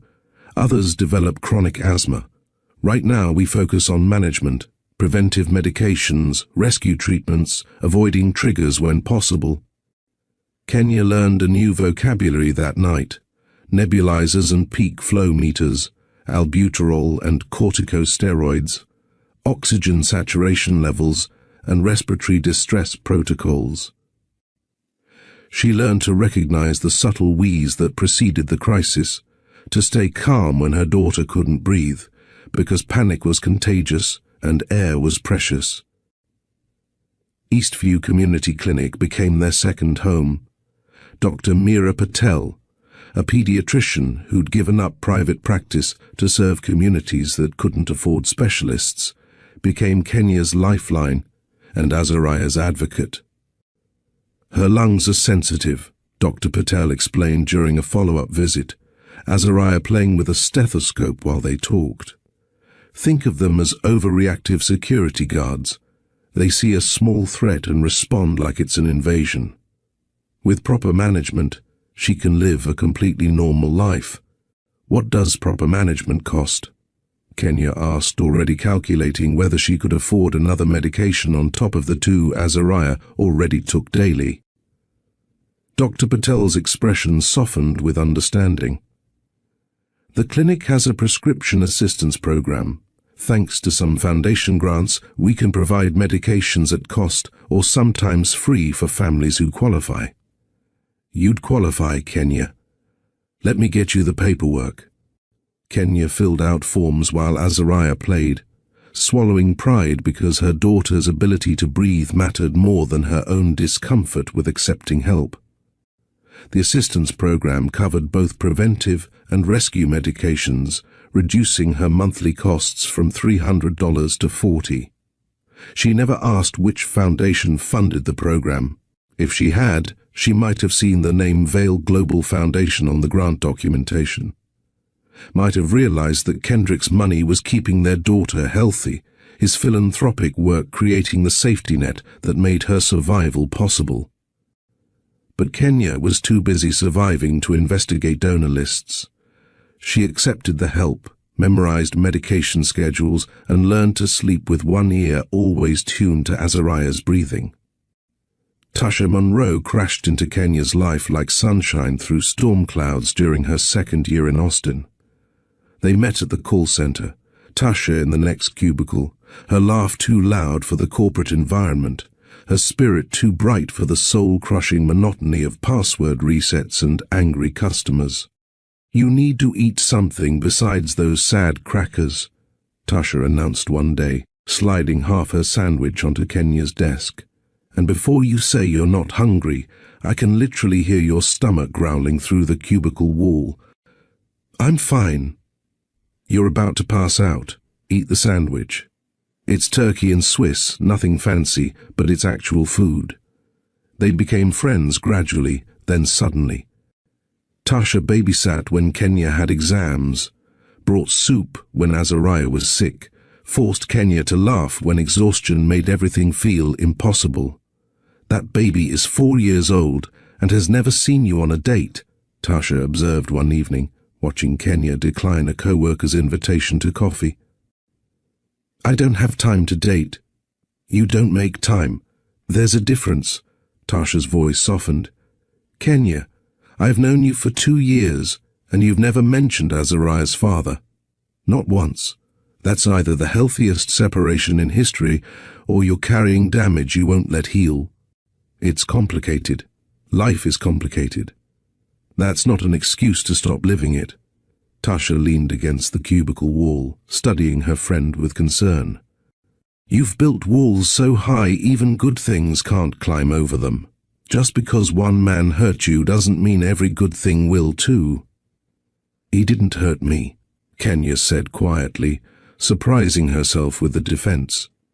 "The situation hurt us both. He never knew about Azariah. I left before he could know. Why? Because his father had the power to destroy my family, and staying would have forced Kendrick to choose between me and everything he'd been raised to become. I loved him enough to not make him make that choice." Tasha was quiet for a long moment. "That's either the most selfless thing I've ever heard, or the most self-sabotaging? Haven't decided which. Does it matter? Yeah, it does. Because selflessness means you protect everyone. Self-sabotaging means you convinced yourself you weren't worth fighting for and made the decision for both of you. Tasha's expression was gentle but challenging. Which one was it, Kenya? The question haunted Kenya long after their shift ended, long after she'd put Azariah to bed and sat alone in the darkness of their small apartment.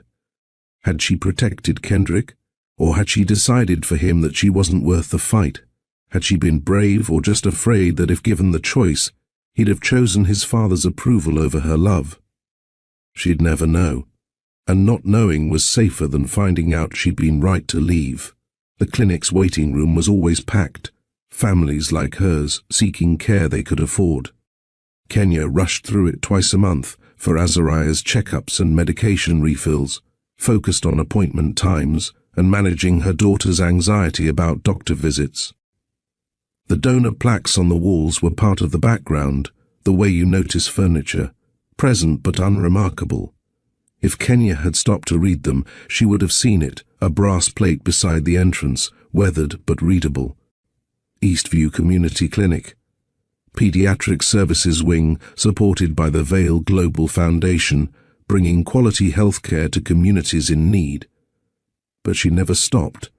Never read the names of corporations that funded the sliding scale fees, never investigated which foundation grants covered the medication assistance program that kept Azariah healthy. Dr. Patel mentioned it once, offhandedly, while reviewing Azariah's treatment plan. We're lucky to have foundation support. The Vail Global Grant covers our specialized equipment, our medication assistance program, even some of our staff salaries. Without it, we'd have closed 3 years ago.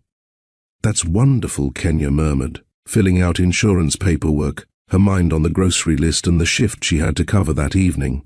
The name Vail didn't register as significant. It was a common enough surname, and her brain had learned to protect her by not making connections to a past she couldn't afford to revisit.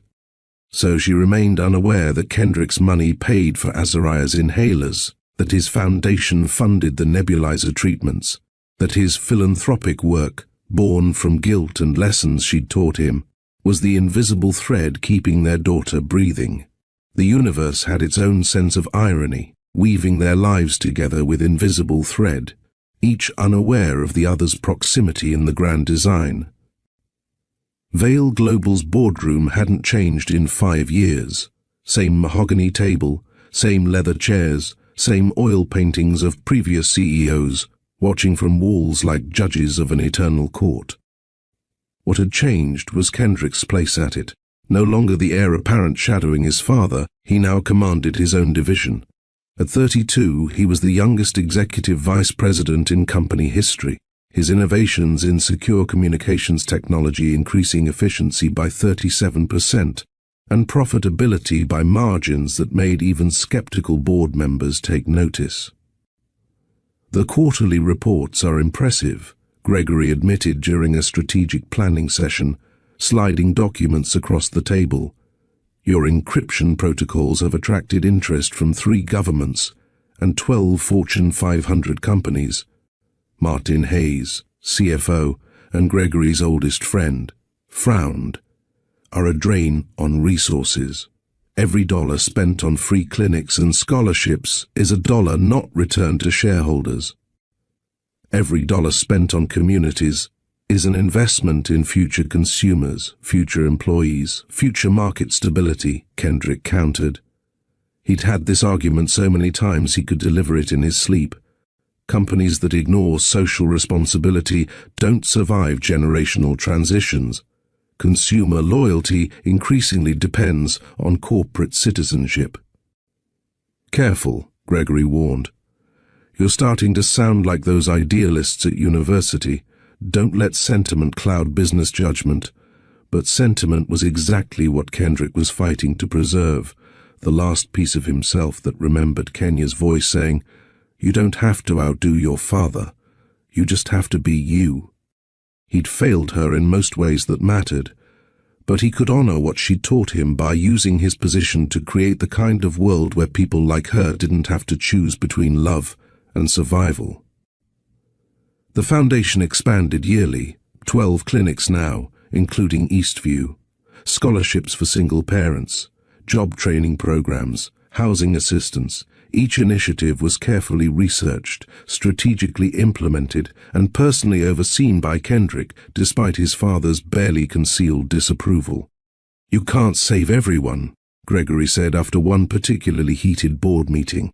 The therapist's office was deliberately neutral.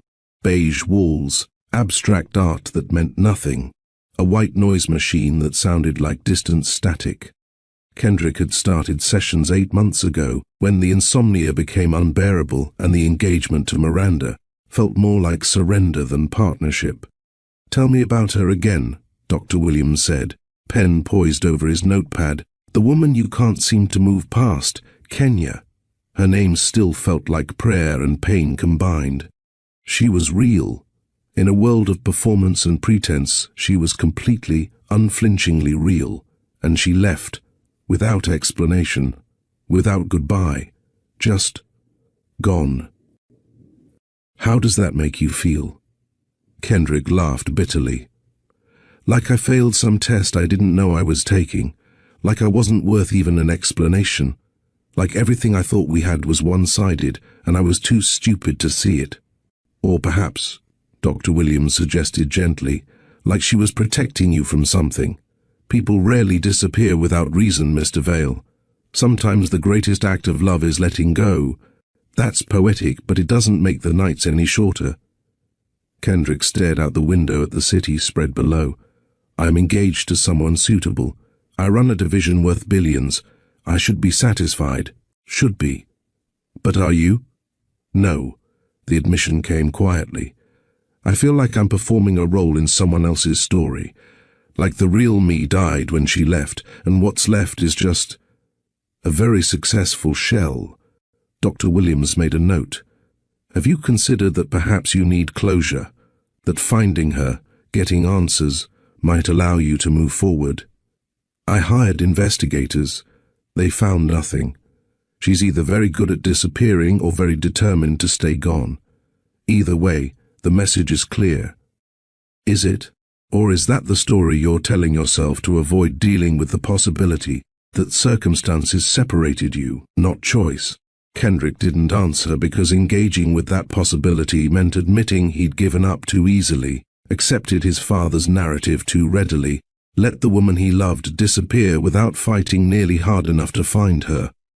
The private investigator came recommended by a colleague who'd used him for corporate intelligence. Nathan Webb was discreet, professional, and expensive. All qualities Kendrick needed for a search he couldn't let his father discover. "I don't want her found," Kendrick clarified during their first meeting in a coffee shop far from Vale Global's offices. "I just want to know she's okay. That she's safe, stable, not in trouble." Webb nodded, taking notes. "Any starting points?" "She left the university 5 years ago, changed her phone number, moved out of state based on what little I could gather. Her family won't talk to me. I tried reaching out through intermediaries, but they either don't know where she is or won't say family name. Cole. Mother is Lorraine Cole and worked for a commercial cleaning company. 2 younger brothers would be teenagers now. The last known address was in the East District. Any reason she'd disappear so thoroughly?" Kendrick hesitated. "My father didn't approve of our relationship. He's influential. There may have been pressure applied that I wasn't aware of at the time."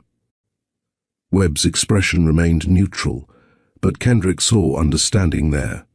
Money and power created casualties most people never saw.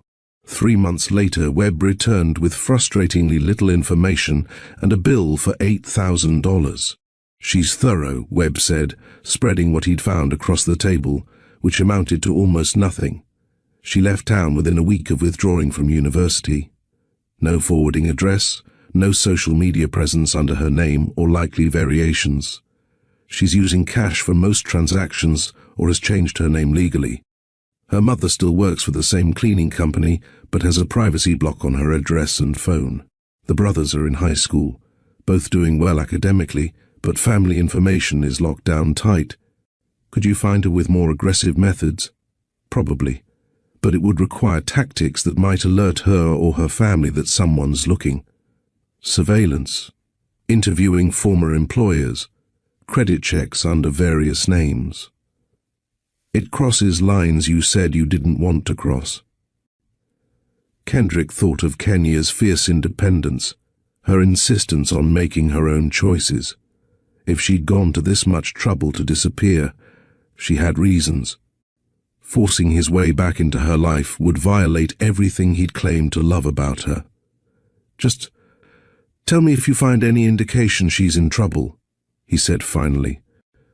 Medical emergencies, financial crisis, anything that suggests she needs help.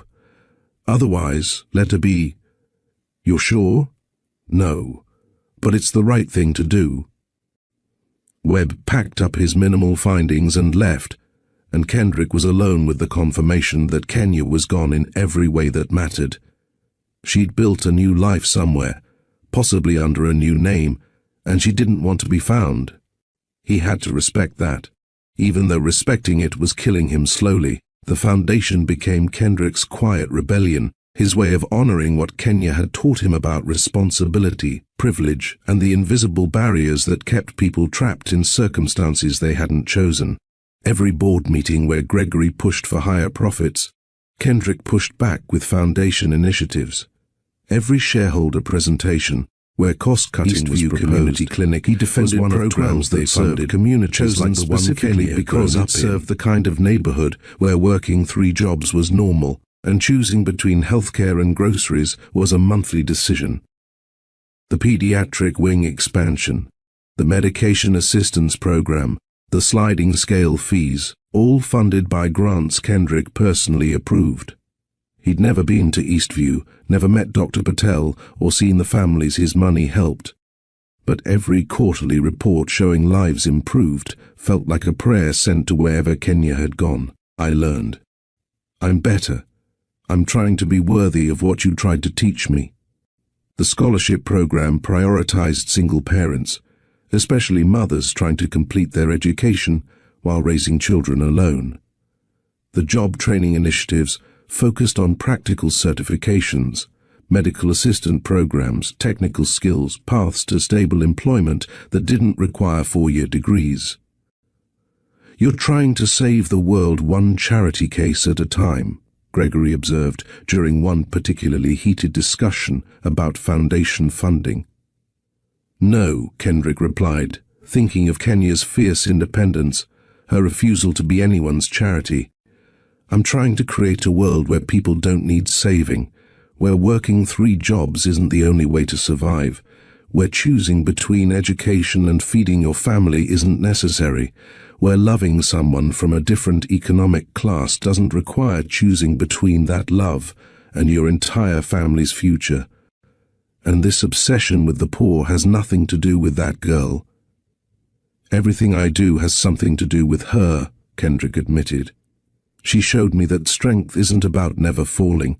It's about getting up every time you do. That dignity doesn't come from what you have, but from how you treat people who have less. The least I can do is make sure people like her have something softer to land on when life knocks them down. Gregory shook his head, but stopped arguing. The foundation was a fraction of Vail Global's budget, and if it kept Kendrick engaged and productive while making the company look good in press releases, it was worth the expense. What Gregory didn't know, what Kendrick barely admitted to himself, was that every clinic funded, every scholarship awarded, every family helped, was an apology sent into the void. Not for Kenya to receive, but for him to live with. I'm sorry I let my father pull me away at that gala. I'm sorry I didn't fight harder. I'm sorry I wasn't brave enough to choose you when it mattered. The foundation couldn't fix his failures, but it could honor the lessons learned from them. If you notice how life is quietly weaving these 2 lives together, drop destiny in the comments. And if you believe in second chances and unseen protection, share this video with one person who needs to remember that their story isn't over yet. In Austin, Kenya rushed through Eastview Community Clinic's waiting room, late for Azariah's appointment, juggling work schedule and medication refills, and the constant calculation of survival. In the city she'd fled 5 years ago, Kendrick approved another round of foundation grants, Eastview Community Clinic prominently on the list, unaware that the child receiving nebulizer treatments there shared his DNA. The foundation's reach grew yearly, touching lives Kendrick would never know about, including a small apartment where a mother checked her daughter's breathing each night, grateful for medications she could afford because of a program she'd never traced to its source. 5 years had passed. 5 years of parallel lives, of growth and pain and lessons learned the hardest way possible. 5 years of a child growing to look more like her father each day, while that father built monuments to a love he'd lost. The threads were drawing tighter, pulled by forces neither could see, setting the stage for a reunion that would shatter and remake both their worlds. In the darkness of their separate bedrooms, hundreds of miles apart, both Kenya and Kendrick sometimes woke at the same moment, 3:47 a.m., the exact time Azariah had been born. Kenya would check on her daughter. Kendrick would check his phone for messages that never came, both wondering if somewhere, somehow, the other remembered too. The universe was writing a story they couldn't yet see, arranging pieces on a board they didn't know they were playing on, preparing for the night when wrong cars and desperate prayers would bring them face to face with everything they'd lost and everything they might still save.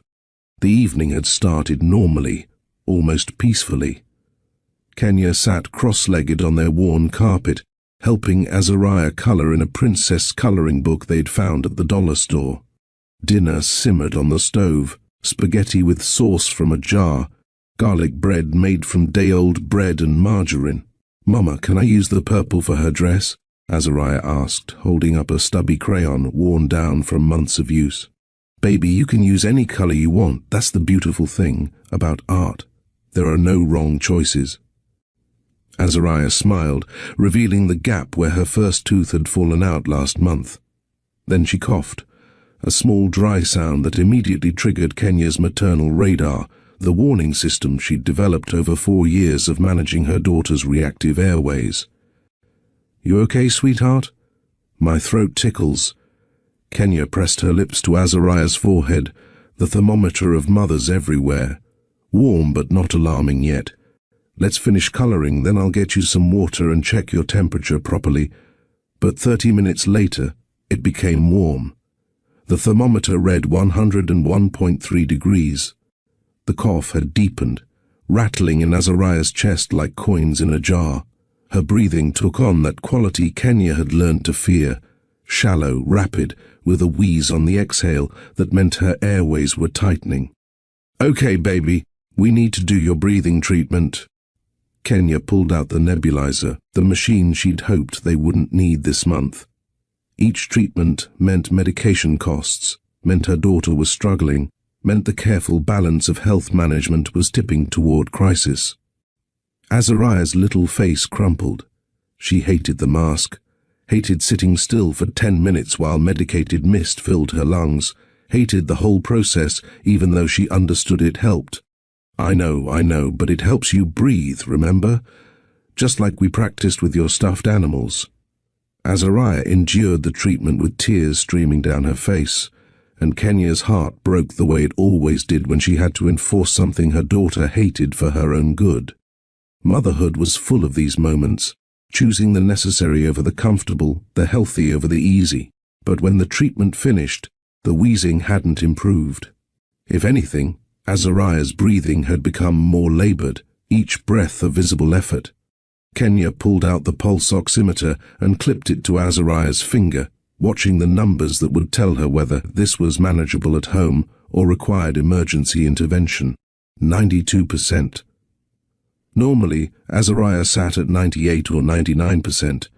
92 meant her lungs weren't getting enough oxygen to her blood, meaning the infection or trigger or whatever was causing this episode was winning. Kenya called the Eastview Clinic's emergency line, hands shaking as she dialed. Eastview Community Clinic After Hours line. This is Nurse Rodriguez. This is Kenya Coleman. My daughter Azariah is a patient of Dr. Patel's. She has reactive airway disease, and she's having an episode that's not responding to her home treatments. What's her oxygen saturation? 92%. It's usually 98. And her breathing? Are you seeing retractions? Kenya watched Azariah's chest, seeing the skin pull in sharply between her ribs with each labored breath. Yes, visible retractions, and she's working hard to breathe. Kenya, you need to get her to the emergency room. Her lungs need help we can't provide over the phone. Do you have transportation? The ambulance would cost $800 minimum. Kenya had learned this the hard way during Azariah's first serious episode. $800 she didn't have, couldn't borrow, wouldn't see coming back, even if insurance eventually covered part of it. Her checking account currently held $47.32. Payday was Friday, 3 days away. She'd already calculated that they could survive on crackers and eggs until then, if she was careful. $800 was impossible. But $60 for a rideshare to the hospital? That she could manage, barely, if she put it on the credit card she only used for true emergencies. And Azariah, struggling to breathe, definitely qualified as a true emergency. Kenya opened 3 rideshare apps, fingers shaking as she typed in their address and Eastview Medical Center's emergency entrance. The storm had driven prices up. Surge pricing that tripled normal costs. What would usually cost $20 now cost $63. She selected the fastest option, watching the screen, finding your driver. 5 minutes passed. 10. Azariah's breathing grew worse, each inhale accompanied by a sound like whistling that meant her airways were closing further. Kenya refreshed the app. It crashed. She tried another service. Same spinning wheel of false promise. "Come on, come on, come on," she whispered, bouncing Azariah gently, trying to keep her calm because panic made breathing harder, and they couldn't afford panic right now. The second app finally connected. Driver found. Arriving in 8 minutes. 8 minutes felt like hours while watching your child struggle for air, but it was better than nothing. Kenya grabbed their emergency bag, always packed with insurance cards, Azariah's medication list, a change of clothes, the medical history summary Dr. Patel had helped her create. She wrapped Azariah in a cardigan that was too thin for November, but all they had. "We're going to the hospital, baby. They're going to help you breathe better." "I don't want to go to the hospital," Azariah said between labored breaths. "Hospitals are scary, I know, but the doctors there are really good at helping kids breathe. Remember Dr. Martinez from last time? She was nice, right?" Azariah nodded, though her expression remained frightened. She understood hospitals meant she was really sick, meant needles and machines and scary sounds. Kenya's phone buzzed. "Driver arriving in 2 minutes." She hoisted Azariah onto her hip, grabbed the emergency bag, and headed for the door just as the sky opened up and rain began hammering their building like it was angry at the world. Rain hit them the moment they stepped outside, cold and violent, soaking through Kenya's thin jacket in seconds. The apartment building's security light flickered, casting strange shadows across the parking lot that made everything look uncertain and threatening. Kenya's phone buzzed again. "Driver is here." But through the downpour, she could barely see beyond a few feet. Water streamed down her face, plastering her hair to her head, making it nearly impossible to see clearly. Then she spotted it. A dark sedan at the curb, engine running, headlights cutting through the rain. Refuge from the storm. Help for Azariah. "Miss Cole?" A voice called from somewhere near the car, barely audible over the rain. Kenya didn't hesitate. She rushed toward the vehicle, yanked the back door open, and slid inside with Azariah, grateful for warmth and shelter and the chance to get her daughter to help. only after settling Azariah against her chest. Only after her breathing slowed from the panic of running through the rain. Only after the door closed behind them did Kenya register details that didn't fit. The expensive leather seats, the subtle interior lighting, the cologne that smelled like memories she'd spent 5 years trying to bury. "Eastview Medical Center, please," she said urgently, adjusting Azariah's position to help her breathe, water dripping from both of them onto seats that were definitely too nice for a rideshare vehicle. "The pediatric emergency entrance. My daughter can't breathe properly." That's when she noticed the shadow in the corner of the back seat. The man turned, and Kenya's world fractured. Kendrick, 5 years older, 5 years more polished, wearing a suit that probably cost more than 3 months of her rent. But unmistakably him. The same eyes that had once looked at her like she was his entire universe. The same face she saw every time she looked at their daughter. "Kenya?" Her name and his voice hit like an electric shock. Every carefully constructed wall, every defense mechanism, every plan for what she'd do if she ever saw him again. All of it evaporated in the space between heartbeats. This couldn't be happening. Not now, not like this, not with Azariah struggling to breathe and her clothes soaked through and 5 years of secrets about to explode in the back of what was apparently his car, not her rideshare. Wrong car. She'd gotten into the wrong car. "Kendrick, I'm sorry, this is a mistake." Azariah chose that moment to cough, a harsh barking sound that cut through Kenya's shock and Kendrick's stunned recognition. The little girl's breathing deteriorated further, the wheeze becoming more pronounced, her small chest heaving with the effort of drawing air. "Driver, Eastview Medical Center. Pediatric emergency entrance. Now." Kendrick's voice cut through everything. Sharp, authoritative, the tone of someone used to being obeyed instantly. The car surged forward before Kenya could protest, before she could demand to be let out, before she could do anything except hold Azariah and try to keep breathing herself, because this was impossible. This was her worst nightmare. This was... "When did the fever start?" Kendrick asked, and Kenya heard his CEO voice, the analytical mind that could compartmentalize crises and address immediate problems before dealing with emotional complications. Part of her wanted to refuse to answer, wanted to maintain some dignity in this humiliating situation. But Azariah's wheezing was getting worse, and pride didn't help children breathe. "This afternoon. She was fine this morning." Kenya's voice came out steadier than she felt. "Fever spiked about 2 hours ago. She's had breathing problems before, but never like this." She was acutely aware of how she must look, soaked through in her grocery store uniform, the one with the stain on the collar she'd never been able to completely remove. Her hair plastered to her face, a cheap phone with its cracked screen visible in her jacket pocket. Water dripping onto leather seats that were probably worth more than everything she owned. This wasn't how she'd imagined seeing him again. In her rare fantasies she'd been successful, polished, standing on equal ground. Not desperate and drenched with her daughter's illness the only thing keeping her from bolting from the car. Kendrick's brain struggled to process what his eyes were seeing. Kenya. Here. After 5 years of silence, 5 years of private investigators finding nothing, 5 years of building walls around the wound she'd left, she'd materialized in his car like an answer to prayers he'd stopped saying out loud. She looked different, thinner, with worry lines around her eyes that spoke of exhaustion and struggle. Her clothes were worn, practical, the uniform of someone working service jobs to survive. The phone in her pocket was several generations old, screen cracked, held together with a case that had seen better days. But she was still Kenya, still carrying herself with that fierce dignity he'd fallen in love with, still refusing to ask him for anything beyond this ride, even though she clearly needed so much more. Then his attention shifted fully to the child in her arms, a little girl, maybe 4 years old, struggling to breathe with a wheeze he could hear even over the rain hammering the car roof.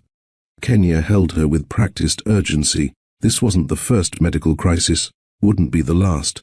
The protective way she cradled the child's head, the automatic adjustments to help her lungs expand, the whispered comfort.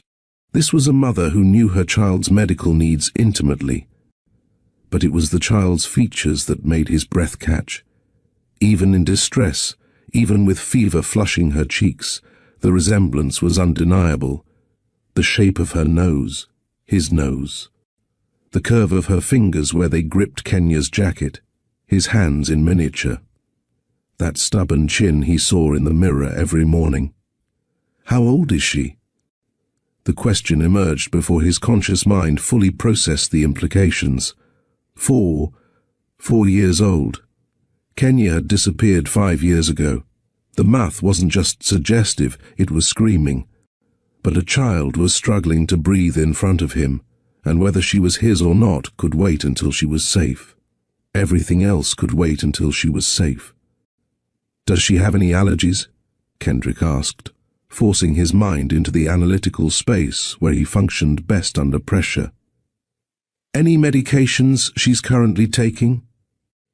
Kenya rattled off the list: albuterol, montelukast, a rescue inhaler for emergencies. Medical terminology that told him this child had chronic respiratory issues, that Kenya had become fluent in a language no parent wanted to learn. He wanted to ask 1,000 questions. Why did you leave? Where have you been? Is she mine?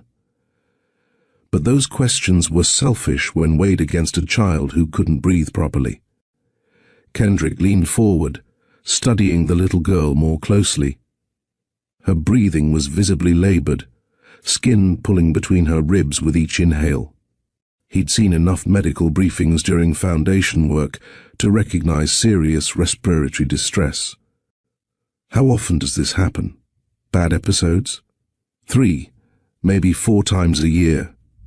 Kenya's voice was tight with controlled fear. Usually we catch it earlier, manage it at home, but tonight the fever came on so fast and I couldn't. She stopped herself, visibly pulling her composure back together. Showing weakness in front of him clearly felt dangerous, like giving him ammunition in a battle she thought they'd be fighting. But Kendrick wasn't interested in battles. He was interested in the child, possibly his child, getting the help she needed. "You're doing everything right," he said quietly, meaning it. "She's lucky to have you." The unexpected kindness seemed to shake Kenya more than anything else. He saw her blink hard, fighting tears, focusing on the child to avoid looking at him. The drive to Eastview Medical Center took 12 minutes that felt like hours. Streetlights painted golden strips across the car's interior as they sped through rain-slicked streets, the driver navigating with practiced skill, while Kendrick and Kenya sat in charged silence, separated by 5 years and a child who might be the bridge between them. Kendrick catalogued details with the precision he brought to business negotiations. Kenya's hands trembled slightly as she held her daughter, but her voice stayed calm, fear-controlled but not absent. The worry lines around her eyes suggested this was familiar terror, the kind that came from chronic illness and insufficient resources. Her cheap phone sat on the seat beside her, screen showing a ride-share app with an error message. She'd been trying to get help the only way she could afford, when his car had appeared like divine intervention or cosmic joke.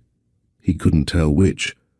The thought of her standing in the rain, desperately refreshing an app while her daughter couldn't breathe, made something cold and angry settle in his stomach. She'd been alone with this, alone with everything, while he'd built empires and dated suitable women and wondered why nothing ever felt right. Kenya watched Kendrick from the corner of her eye, seeing how 5 years had changed him. The uncertainty of college was gone, replaced by the kind of confidence that came from commanding rooms full of people whose livelihoods depended on his decisions. His suit was custom-tailored, perfectly cut. The watch on his wrist was understated, but undoubtedly expensive.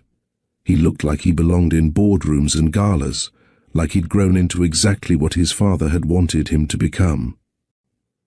But when he looked at Azariah, his expression softened in a way that reminded Kenya of the boy who'd brought granola bars and walked her to bus stops and made her believe that love might actually matter more than survival. "Mama, it hurts," Azariah whimpered, pulling Kenya's attention back to what mattered. "I know, baby. We're almost there. Just keep breathing for me, okay? In and out, nice and slow like we practiced." Kendrick leaned forward slightly. "I can call ahead. Let them know we're coming.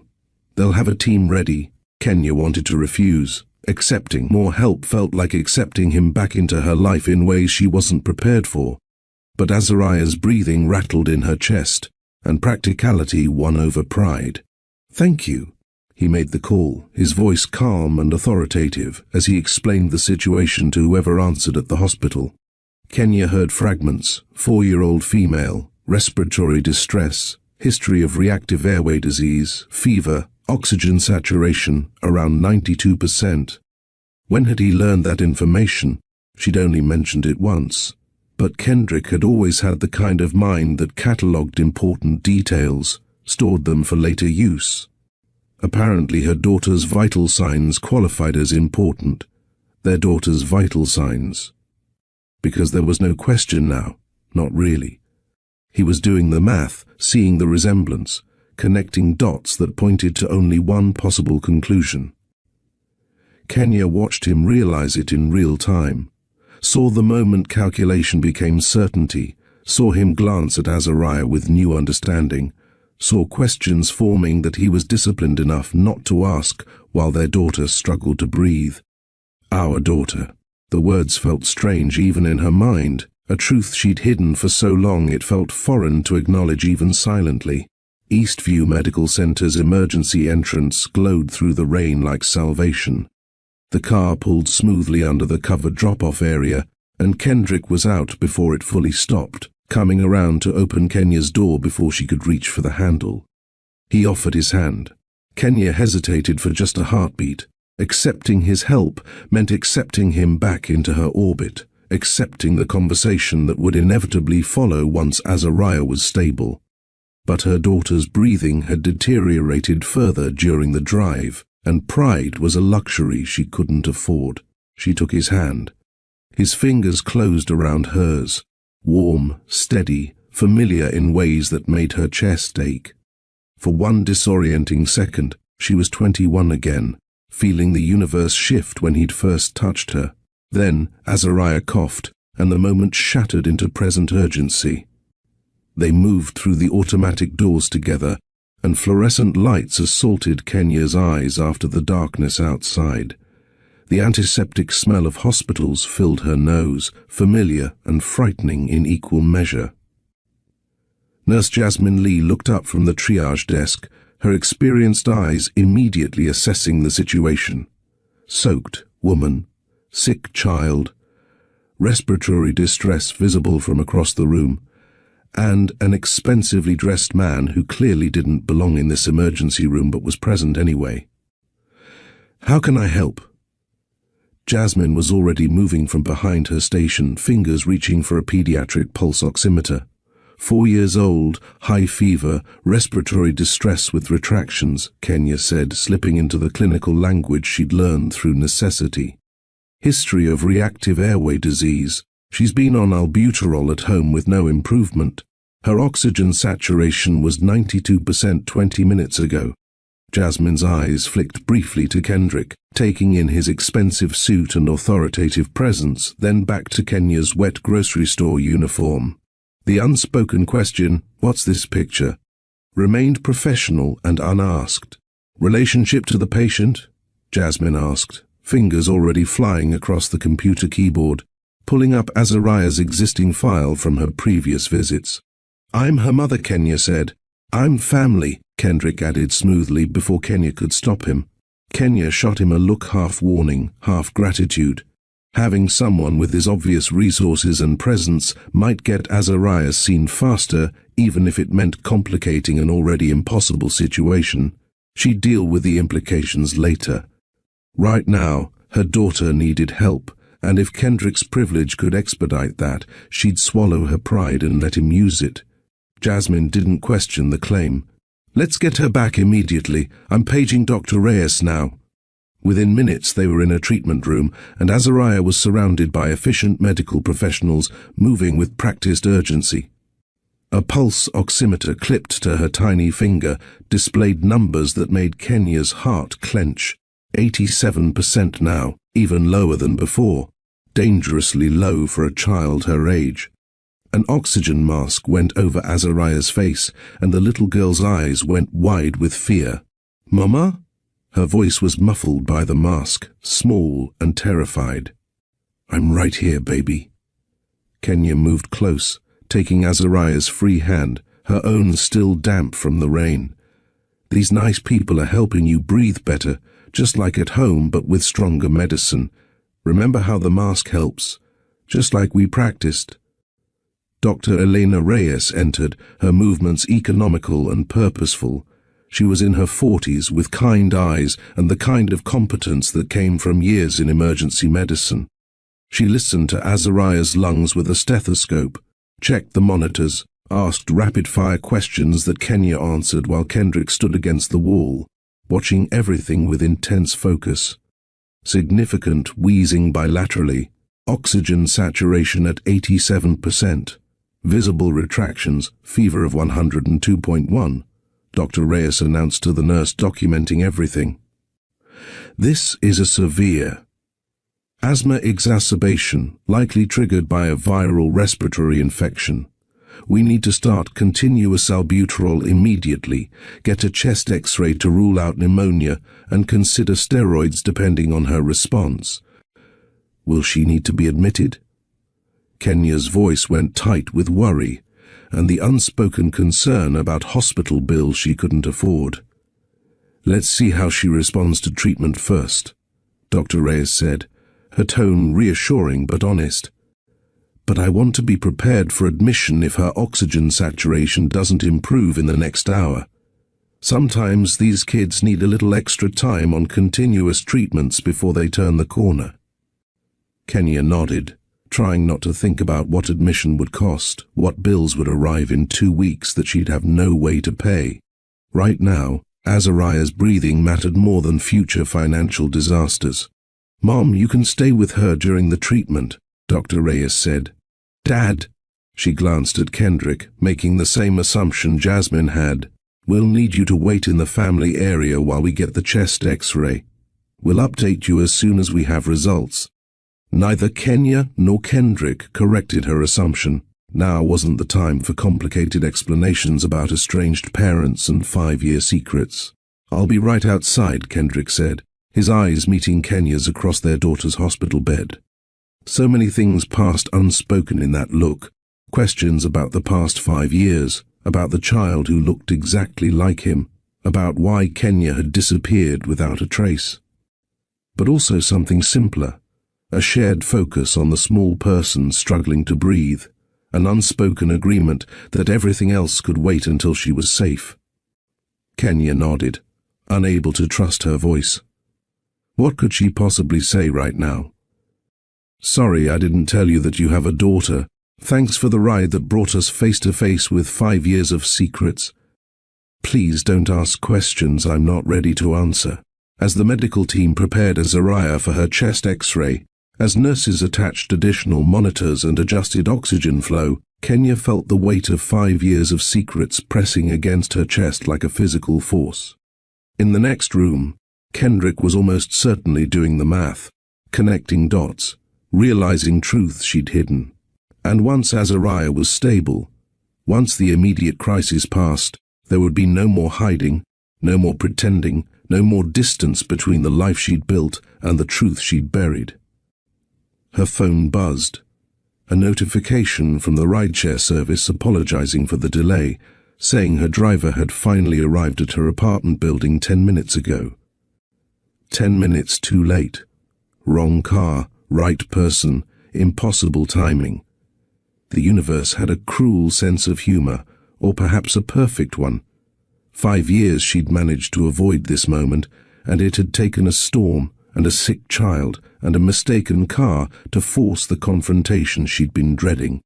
Through the treatment room's window, Kenya could see Kendrick in the family waiting area. He'd removed his jacket, revealing a shirt that probably cost more than her weekly groceries. He sat perfectly still, his face a study in controlled emotion, hands clasped between his knees like he was physically holding himself together. Waiting, thinking, calculating the implications of a 4-year-old girl who had his eyes and his nose and his stubborn chin. Kendrick Vale sat down in a hard plastic chair with rainwater still dripping from his $1,000 suit, and for the first time in 5 years, he let himself wonder out loud. Is that little girl mine?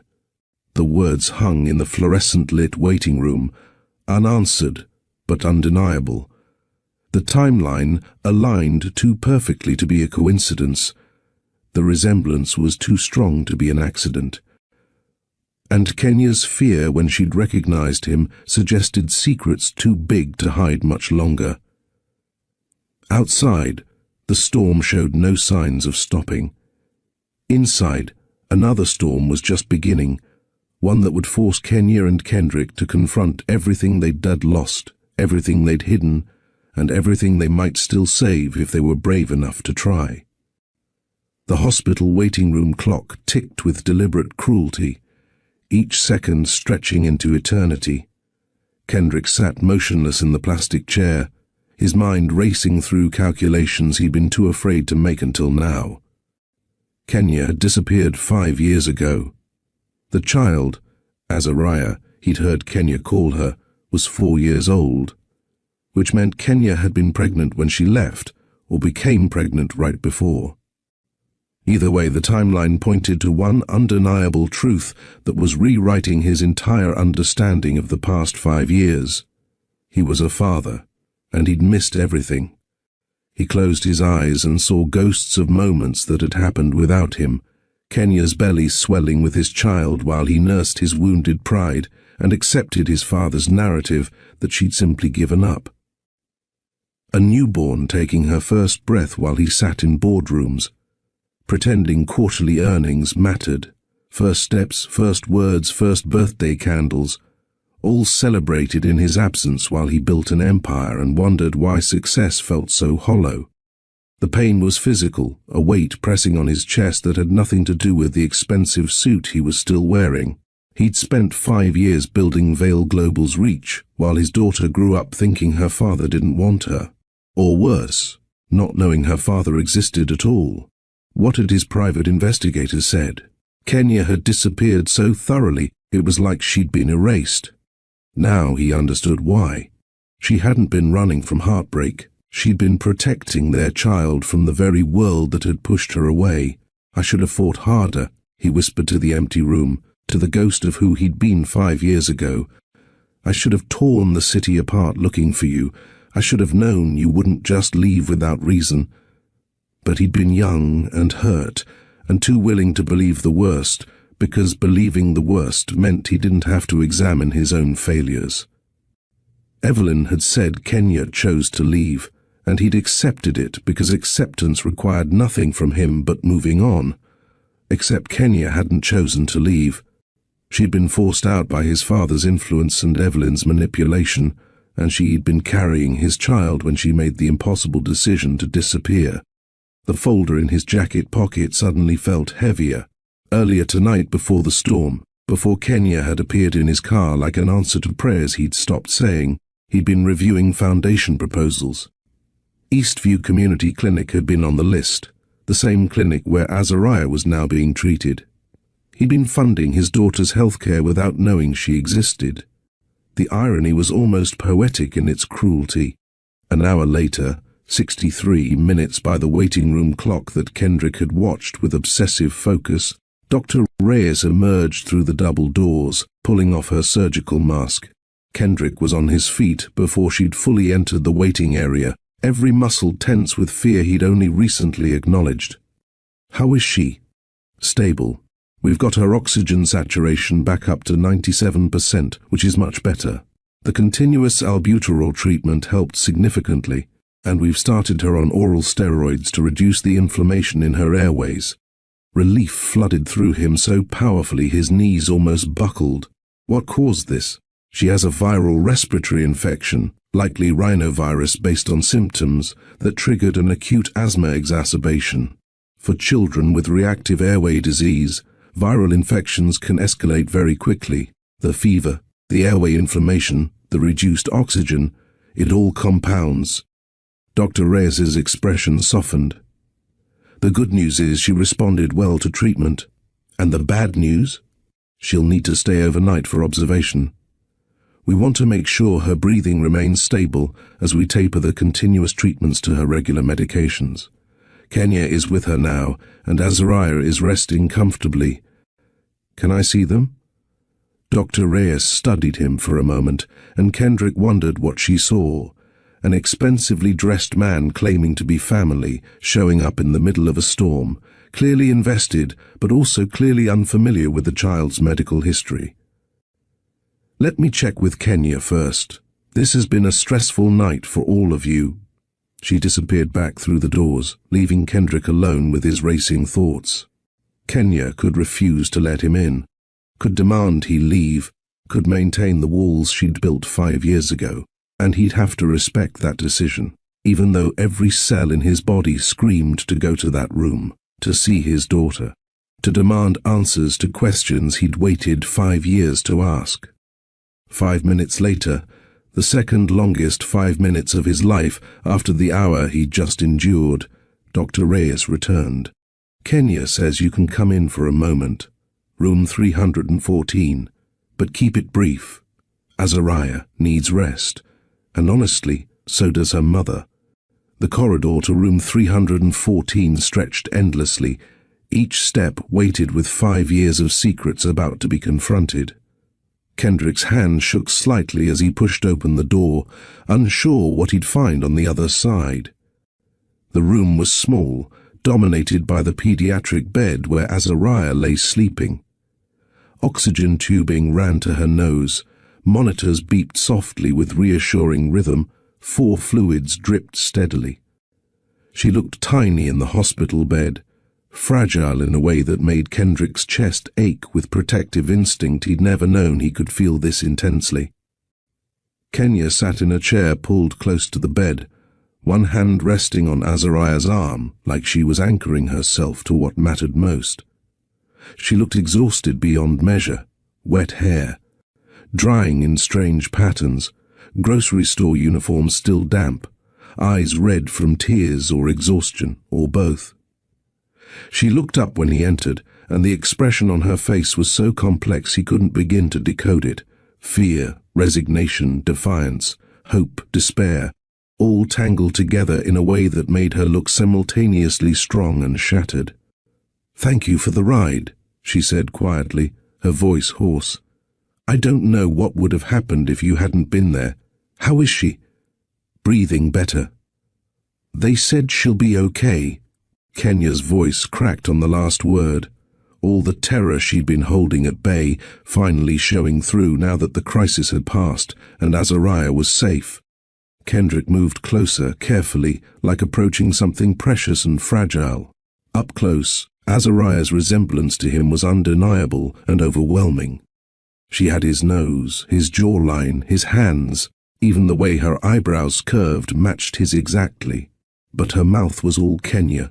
Soft, expressive, showing hints of her mother's determined strength even in sleep. "She's beautiful," he said. The words inadequate, but all he could manage was the emotion clogging his throat. "She is. She's brilliant and stubborn, and asks more questions than any 4-year-old should be capable of forming," pride mixed with exhaustion in Kenya's voice. "She wants to be a doctor when she grows up, so she can help other kids who can't breathe well. That's exactly how she says it. Breathe good." Despite everything, Kendrick smiled. Then reality crashed back, and the smile faded. "Kenya." He said her name carefully, giving her space to refuse what he was about to ask. "That little girl, is she mine?" The silence stretched between them, filled only by the mechanical beep of monitors and the whisper of oxygen through tubes. Kenya looked at Azariah, then back at Kendrick, and he saw her make the decision to stop hiding. "Yes." The word came out steady, final, like a door closing on 5 years of secrets. She's your daughter. Her full name is Azariah Cole. She's 4 years old. She loves purple crayons and princess stories and asking questions I don't know how to answer. She's brilliant and stubborn and the best thing I've ever done with my life. The confirmation hit Kendrick like a physical force, even though he'd known, had calculated, had seen the evidence written in every line of Azariah's face. Hearing it stated plainly restructured his entire reality in an instant. He had a daughter, a 4-year-old girl who'd spent her entire life without him, a child who'd struggled to breathe while he'd attended business dinners and signed contracts and pretended the emptiness inside him was normal. His breath caught, unsteady. One hand came up to cover his mouth, a physical barrier against the sound threatening to escape. Grief and joy and regret all tangled into something too big for his chest to contain.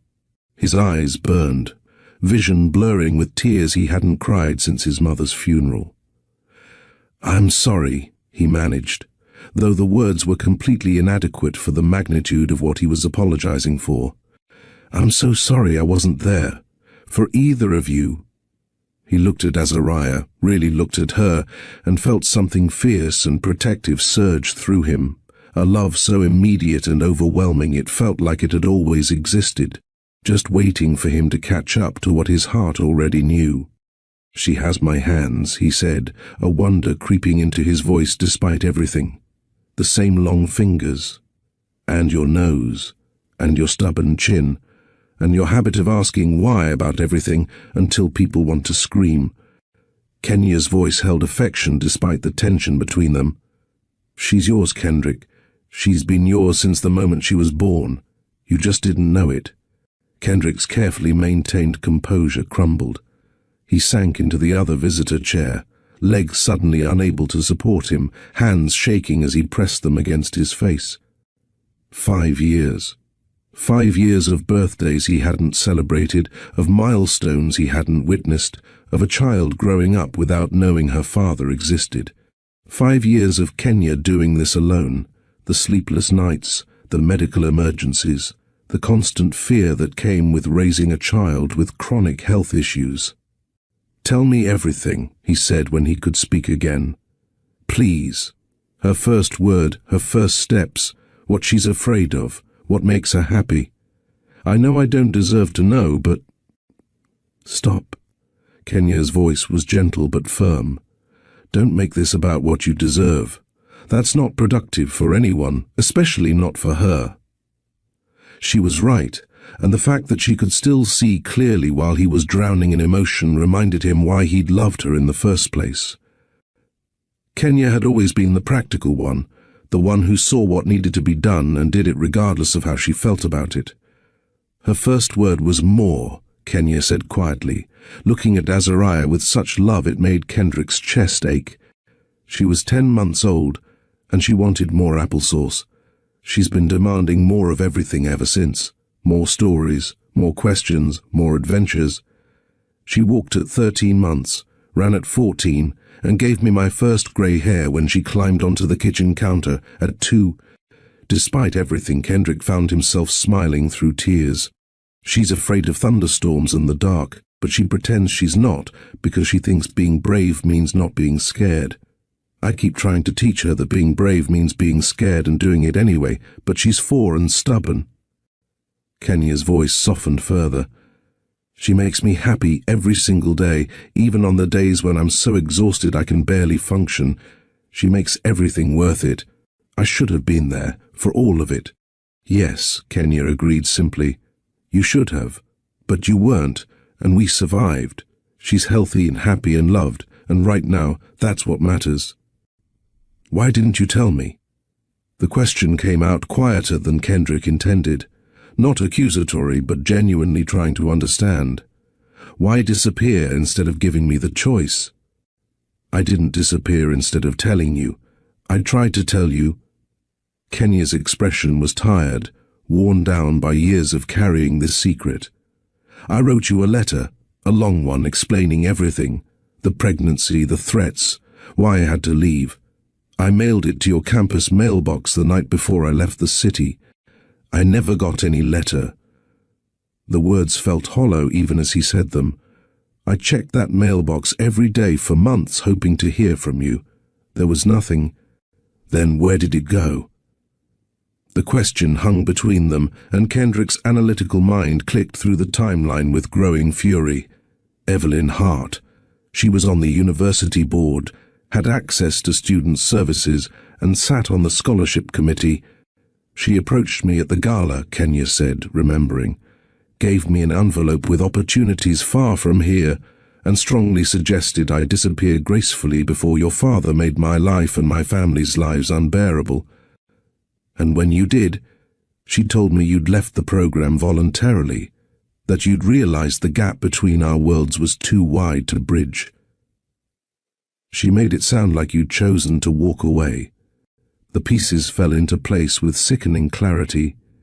Evelyn had positioned herself perfectly, close enough to Gregory to know his wishes, close enough to university administration to intercept correspondence, trusted enough by Kendrick that he'd believed her version of events without significant question. "She stole my letter," Kenya said, the realization landing like a punch. "She let you think I abandoned you, let me think you hadn't cared enough to respond to the truth. She protected the company. That's what my father pays her to do, anticipate problems and eliminate them before they become complications that affect the bottom line." Kendrick's voice was bitter. "We were a problem. You, me, a baby that would have complicated the Vale legacy narrative and potentially affected business relationships. My father was cultivating, so she just erased my attempt to tell you the truth, and I was stupid enough to believe her lies because they fit the narrative I'd already convinced myself of, that you'd left because I wasn't worth fighting for." Kenya was quiet for a moment, processing this new understanding of the past 5 years. "We were both manipulated, both lied to, both made decisions based on incomplete information because someone else thought they knew better than we did what our lives should look like." "Your father knew," Kenya said slowly, working through implications. "At the gala, he knew about me, knew enough to have Evelyn threaten my family's livelihoods if I didn't disappear. He's always known more than he lets on. That's how he maintains control. Information asymmetry." Kendrick's hands clenched into fists.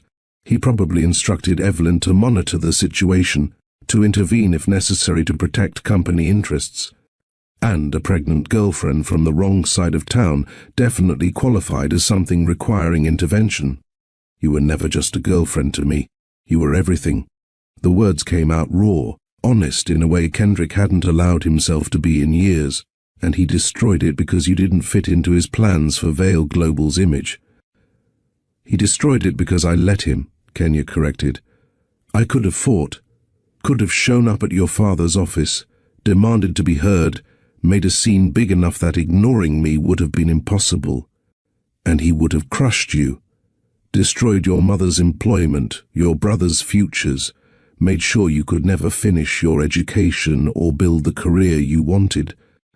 Maybe. Probably."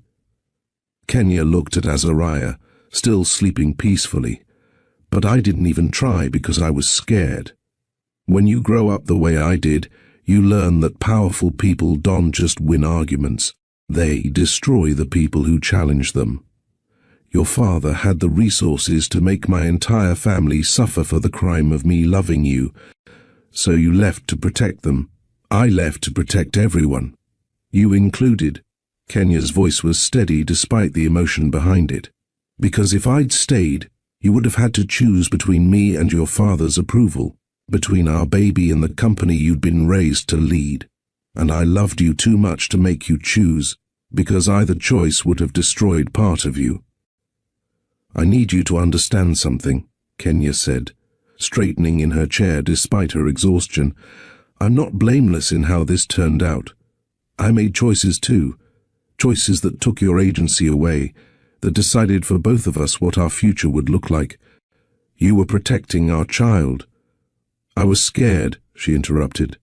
"Scared of your father's power, scared of losing everything I'd worked for, scared that if I stayed and fought and lost, I'd have nothing left to give our baby.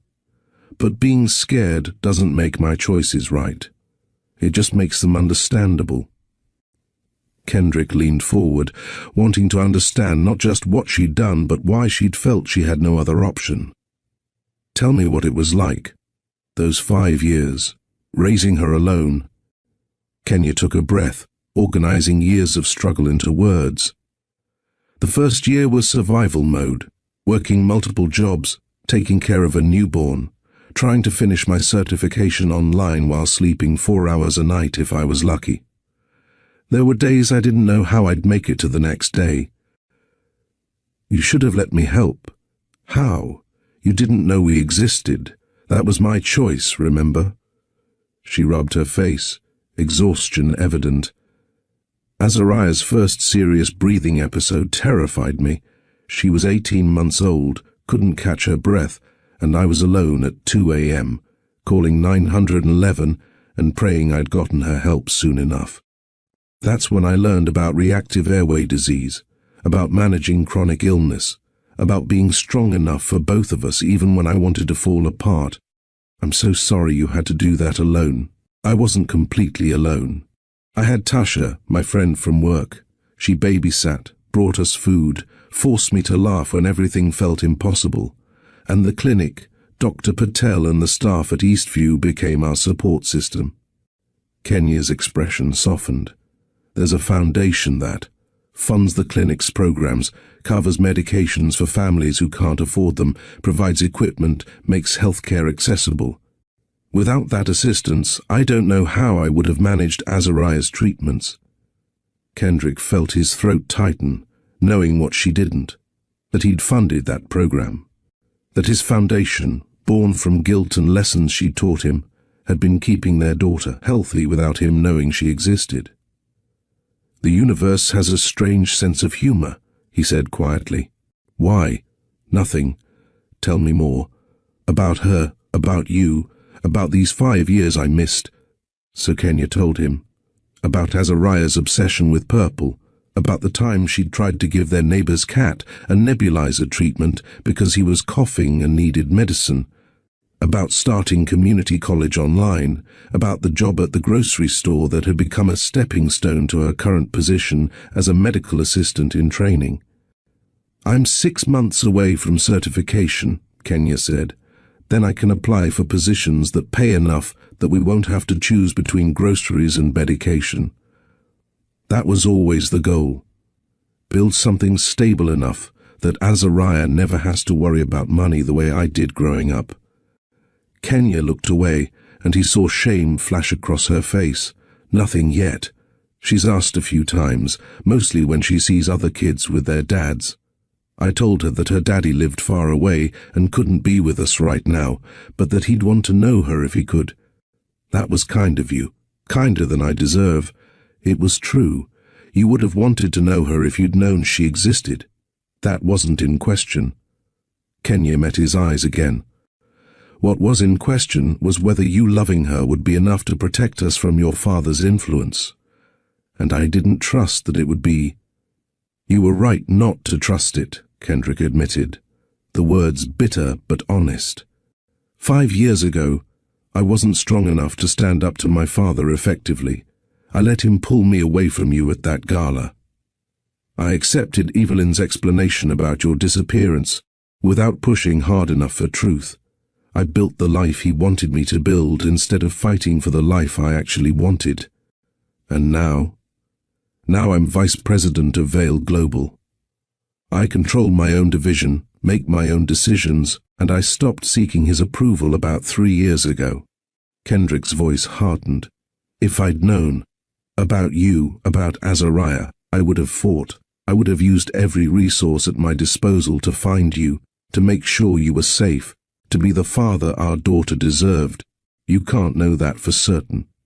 You're looking back with the person you are now, not the person you were then. You're right. But I can tell you this, the foundation you mentioned, the one that funds the clinic, I built that. After you left, I channeled everything I felt into creating programs that would help people like you. people my father's world had pushed aside as inconvenient or unsuitable. Kenya's eyes widened. The Vale Global Foundation? That's yours? Technically it's the company's, but I pushed for it. I defend it in every board meeting, and I personally approve every grant. Kendrick's voice softened. I couldn't find you, couldn't fix what I'd broken, but I could try to make the world a little less cruel to people in situations like yours. It was the least I could do. So you've been funding Azariah's healthcare without knowing she was your daughter, apparently. The universe really does have a twisted sense of irony. They sat in silence for a moment, processing years of misunderstanding and manipulation, of paths that had diverged and now intersected in the most unexpected way. I wish you'd trusted me enough to be scared of me, Kendrick said finally, to tell me you were pregnant, to let me decide whether I was brave enough to fight for us instead of making that decision for both of us. I wish I'd been brave enough to give you that choice, Kenya replied. But I was 21 and terrified and convinced that protecting everyone meant taking the decision out of your hands. We can't get those years back. No, we can't. Kenya looked at Azariah, still sleeping peacefully despite the conversation happening around her. But we can decide what happens from here. If you've ever had a relationship ruined by silence, misunderstanding, or other people's interference, tell me in the comments. What would you say if you got one honest conversation back? And if this story is making you think about your own second chances, tap that like button to support Mr. Steele Rich Stories so we can keep bringing you powerful lessons like this. What do you want to happen? Kendrick asked. From here, I mean. With Azariah, with us, with everything. Kenya was quiet for a long moment, choosing her words carefully. I want her to grow up knowing she's wanted by both her parents. I want her to understand that love is complicated but real, that family doesn't always look like the pictures in storybooks.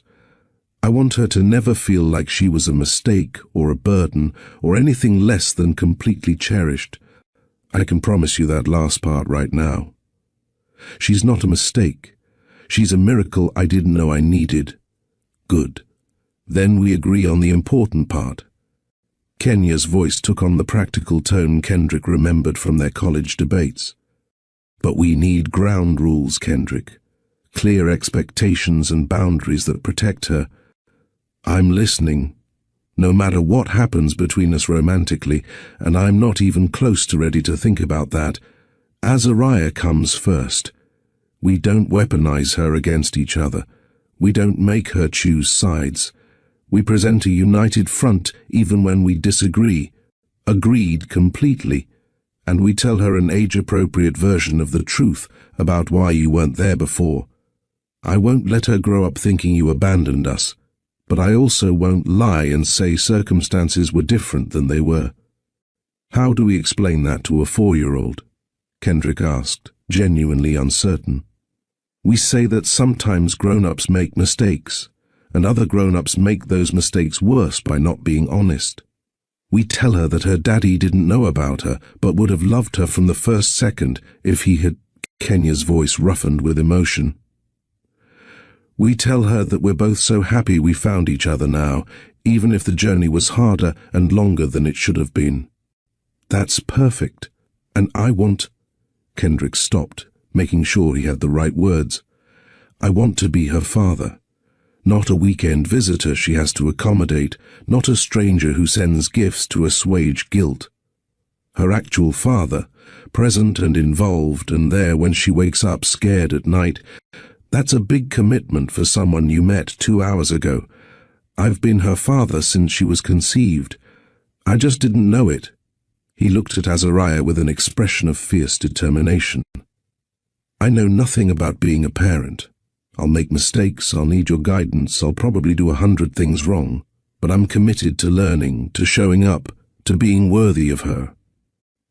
Kenya studied him for a long moment, and Kendrick felt like he was being assessed the way she used to assess his arguments in ethics class, looking for holes in logic, testing sincerity against reality. Okay, she said finally. We try. We figure out custody arrangements, we get legal agreements in place to protect everyone, and we learn how to co-parent a 4-year-old with health issues who asks more questions than most adults can answer. I'll hire the best family law attorney. We'll find a mediator who specializes in collaborative parenting agreements, Kenya corrected. Someone neutral who can help us navigate this without it becoming adversarial. You're right. I'm sorry. I'm used to solving problems by throwing resources at them. I know. But this isn't a problem to be solved. It's a situation to be navigated carefully because there's a little girl at the center of it who deserves better than parents fighting over her. Kendrick nodded, humbled by Kenya's clarity even in exhaustion. She'd had 5 years to think about what Azariah needed. He was just catching up to a reality she'd been living with since the pregnancy test turned positive. As if summoned by the conversation about her, Azariah stirred. Her eyes fluttered open, still hazy from medication and exhaustion. She looked at the monitors, the 4 in her hand, the oxygen tubing in her nose, then at her mother. "Mummy? Right here, baby. How do you feel? Tired?" "My chest doesn't hurt anymore, though."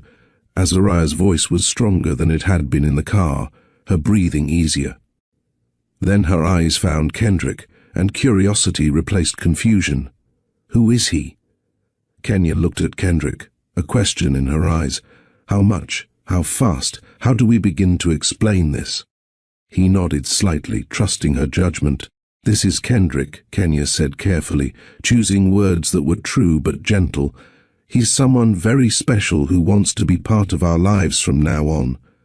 Azariah studied him with the solemn assessment only children can manage, taking in his expensive clothes and kind eyes, and the way he was looking at her like she was the most important person in the world. "Are you Mommy's friend?" "I'd like to be your friend too, if that's okay with you," Kendrick said, his voice gentle. "You look fancy, like the people on TV who live in big houses." Kendrick laughed, surprised and delighted by her directness. "I suppose I am kind of fancy, but fancy people can still be good friends. Do you like ice cream?" "I love ice cream. What kind?" "Chocolate. But I've never tried rainbow sherbet mixed with chocolate and strawberry. Is that good?" Azariah's face lit up. "It's the best. Mommy says it's too much sugar, but she always lets me have it when I'm sick. Then we can be friends." Azariah's logic was absolute, the verdict final. "Can we get ice cream when I leave the hospital?" Kendrick looked at Kenya, who nodded permission after a moment's hesitation. He turned back to Azariah. His daughter, these words still felt surreal, and smiled. "Yes, we can get ice cream. Any flavor you want, any time you want. I promise." It was a small promise, a child-level commitment about frozen desserts. But the weight of it settled around Kendrick's heart like an oath. He would keep this promise, and every promise that came after. He would be the father Azariah deserved, even if he had to learn how to do it, while already 4 years behind. "I want rainbow sherbet and chocolate and strawberry all mixed together," Azariah said seriously, "and maybe vanilla too." "Is that too many flavors?" "There's no such thing as too many flavors when it comes to ice cream," Kendrick assured her. "That's exactly what you'll get. I promise." Azariah's eyes were already drifting closed again, exhausted from the night's crisis and the medications making her drowsy. "Will you be here when I wake up?" Kendrick looked at Kenya, asking permission with his eyes. She hesitated, then nodded slightly. "If your mom says it's okay, I'll be here every time you wake up from now on." "Okay. That's good." Azariah's words were slurring with sleep. "I like you. You're nice." Within moments she was asleep again, breathing easy now, unaware that the world had shifted on its axis tonight, unaware that the stranger she'd just befriended was her father, unaware that her mother and that stranger were navigating the most complicated conversation of their lives while she slept. Kenya and Kendrick sat in silence, watching their daughter sleep, both thinking the same thing. This was just the beginning. The hard conversations, the complicated logistics, the inevitable conflicts with Gregory, the questions from Azariah as she got older, all of that waited in the days ahead. But for now, in this small hospital room, a family was beginning to form from the broken pieces of what had been stolen from them 5 years ago. Not perfect, not simple, but possible. And possibly more than either of them had dared hope for when the storm had brought them together again. Morning light filtered through the hospital room's blinds, casting soft stripes across Azariah's bed. She was awake, sitting up, the oxygen tubes removed, looking infinitely better than she had 12 hours ago. Color had returned to her cheeks, her breathing was easy and natural, and she was engaged in an animated conversation with a nurse about the cartoon characters on her hospital gown. Kendrick had stayed all night in the uncomfortable visitor chair, refusing Kenya's suggestion that he go home and rest. His suit was wrinkled beyond repair, his tie discarded hours ago, his usually immaculate appearance thoroughly disheveled. But he hadn't been able to leave, couldn't tear himself away from this room where his daughter, was recovering from a crisis he'd helped get her through. Kenya had dozed fitfully in the other chair, waking every hour to check Azariah's monitors, to listen to her breathing, to reassure herself that the crisis had truly passed. She looked exhausted, her grocery store uniform still damp in places, dark circles under her eyes, speaking to years of managing these situations alone. Dr. Meera Patel arrived with discharge papers and follow-up instructions, stopping short when she saw the man in the expensive suit sitting beside Kenya. "Mr. Vale?" Her surprise was evident, recognition flashing across her face. She'd seen his name on foundation grant documents and had read about him in business journals that featured major donors. "I didn't realize you knew the Coleman family." "Dr. Patel, this is Azariah's father," Kenya said quietly, watching understanding dawn on the doctor's face. "I see." Dr. Patel's professionalism covered her shock admirably. "Well, Azariah's doing much better. Her chest x-ray showed a viral pneumonia that we caught early, and her lung function has improved significantly overnight." "What's the long-term outlook?" Kendrick asked, leaning forward with the same intensity he brought to business negotiations.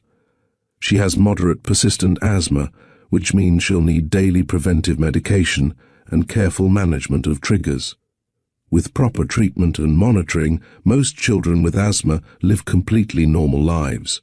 The key is consistency with medications, regular checkups, and catching exacerbations early before they become critical." Dr. Patel smiled at Azariah, who was now coloring on the back of a nurse's clipboard. "This brave girl already knows her routine better than some of my adult patients.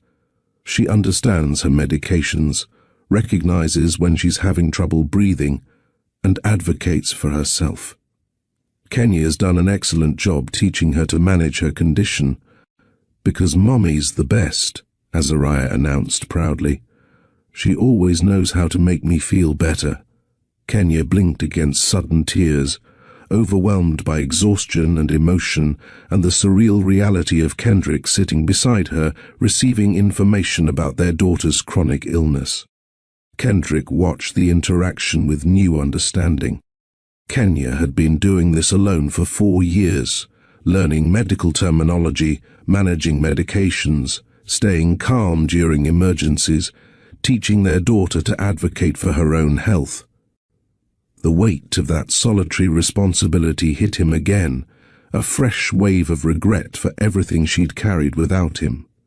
"We're lucky to have the foundation grants," Dr. Patel mentioned offhandedly.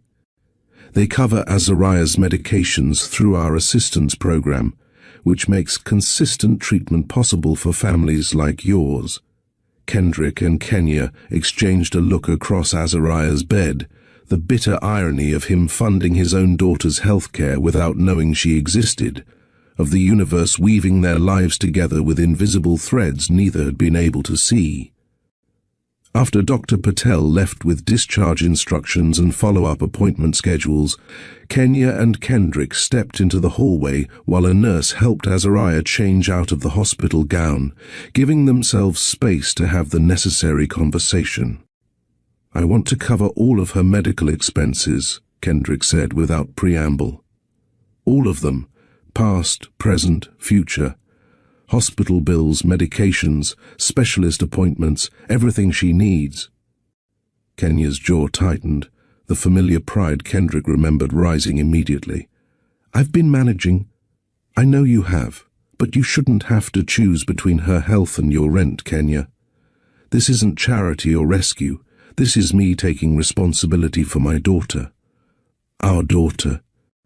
I don't want to be saved, Kendrick. I want a partner. Not a benefactor with a checkbook who thinks money solves everything. Then tell me what partnership looks like to you." He kept his voice level, non-confrontational. "Because I'm starting from zero here. I don't know the first thing about being a parent, about her routines, about what she needs. I need your guidance."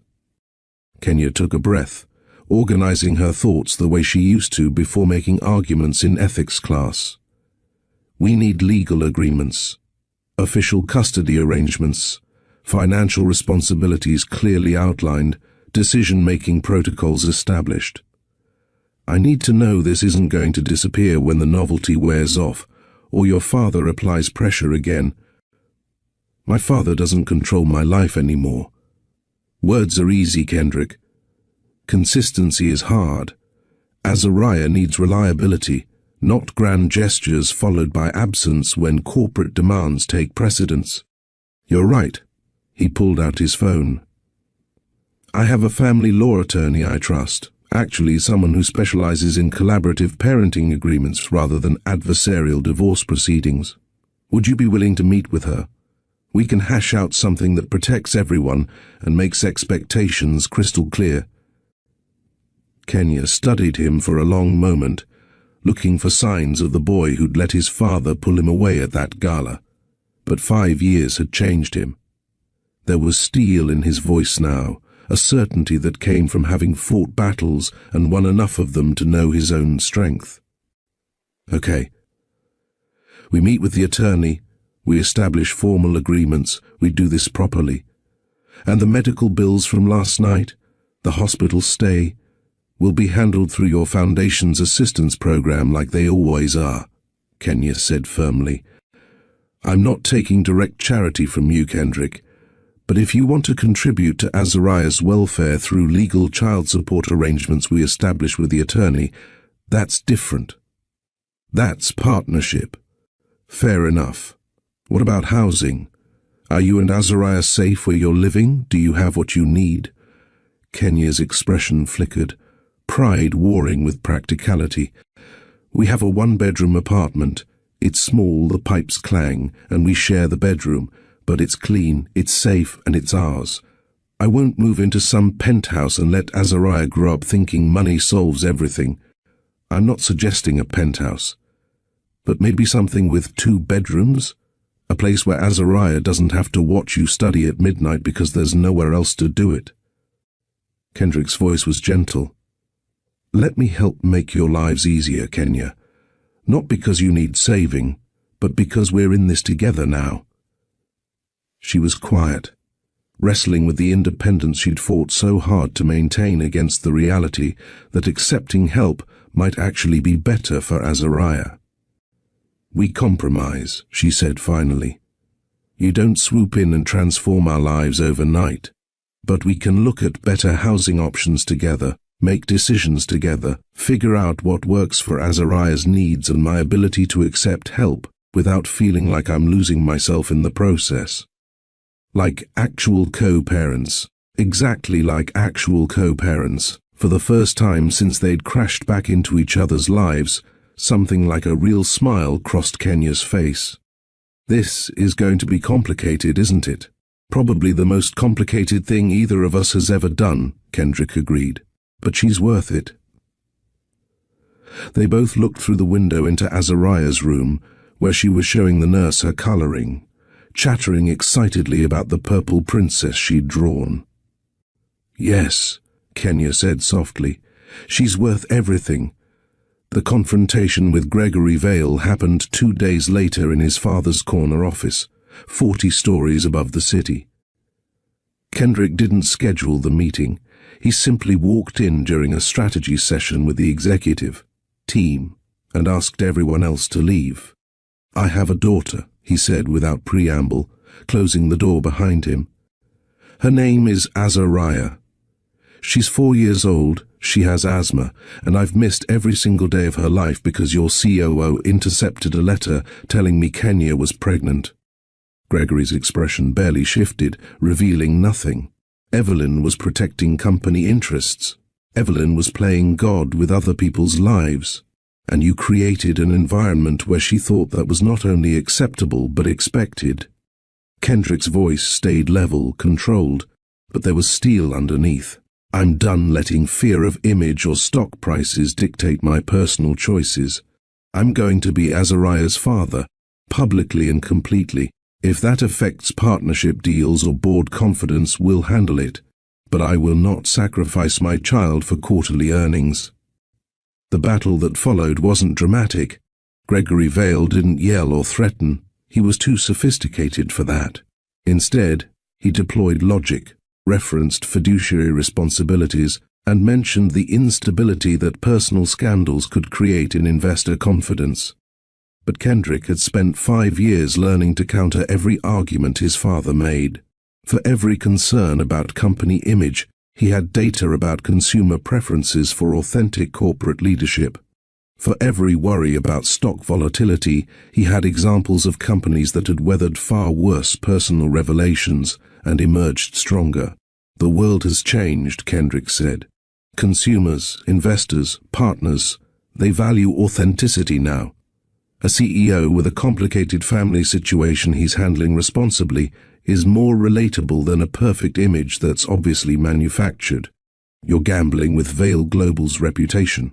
"No, I'm refusing to gamble with my daughter's well-being for the sake of that reputation. There's a difference." Over the following weeks, Kendrick systematically dismantled the structures that had allowed such interference. Evelyn Hart was offered early retirement with a clear message that declining would mean exposure of her actions to the board. She took the retirement package, signed the non-disclosure agreement, and disappeared from Vale Global with her reputation intact, but her power eliminated. Company policies were rewritten to explicitly prohibit management from interfering in employees' personal relationships. Ethics training was expanded to include case studies about overreach and appropriate boundaries.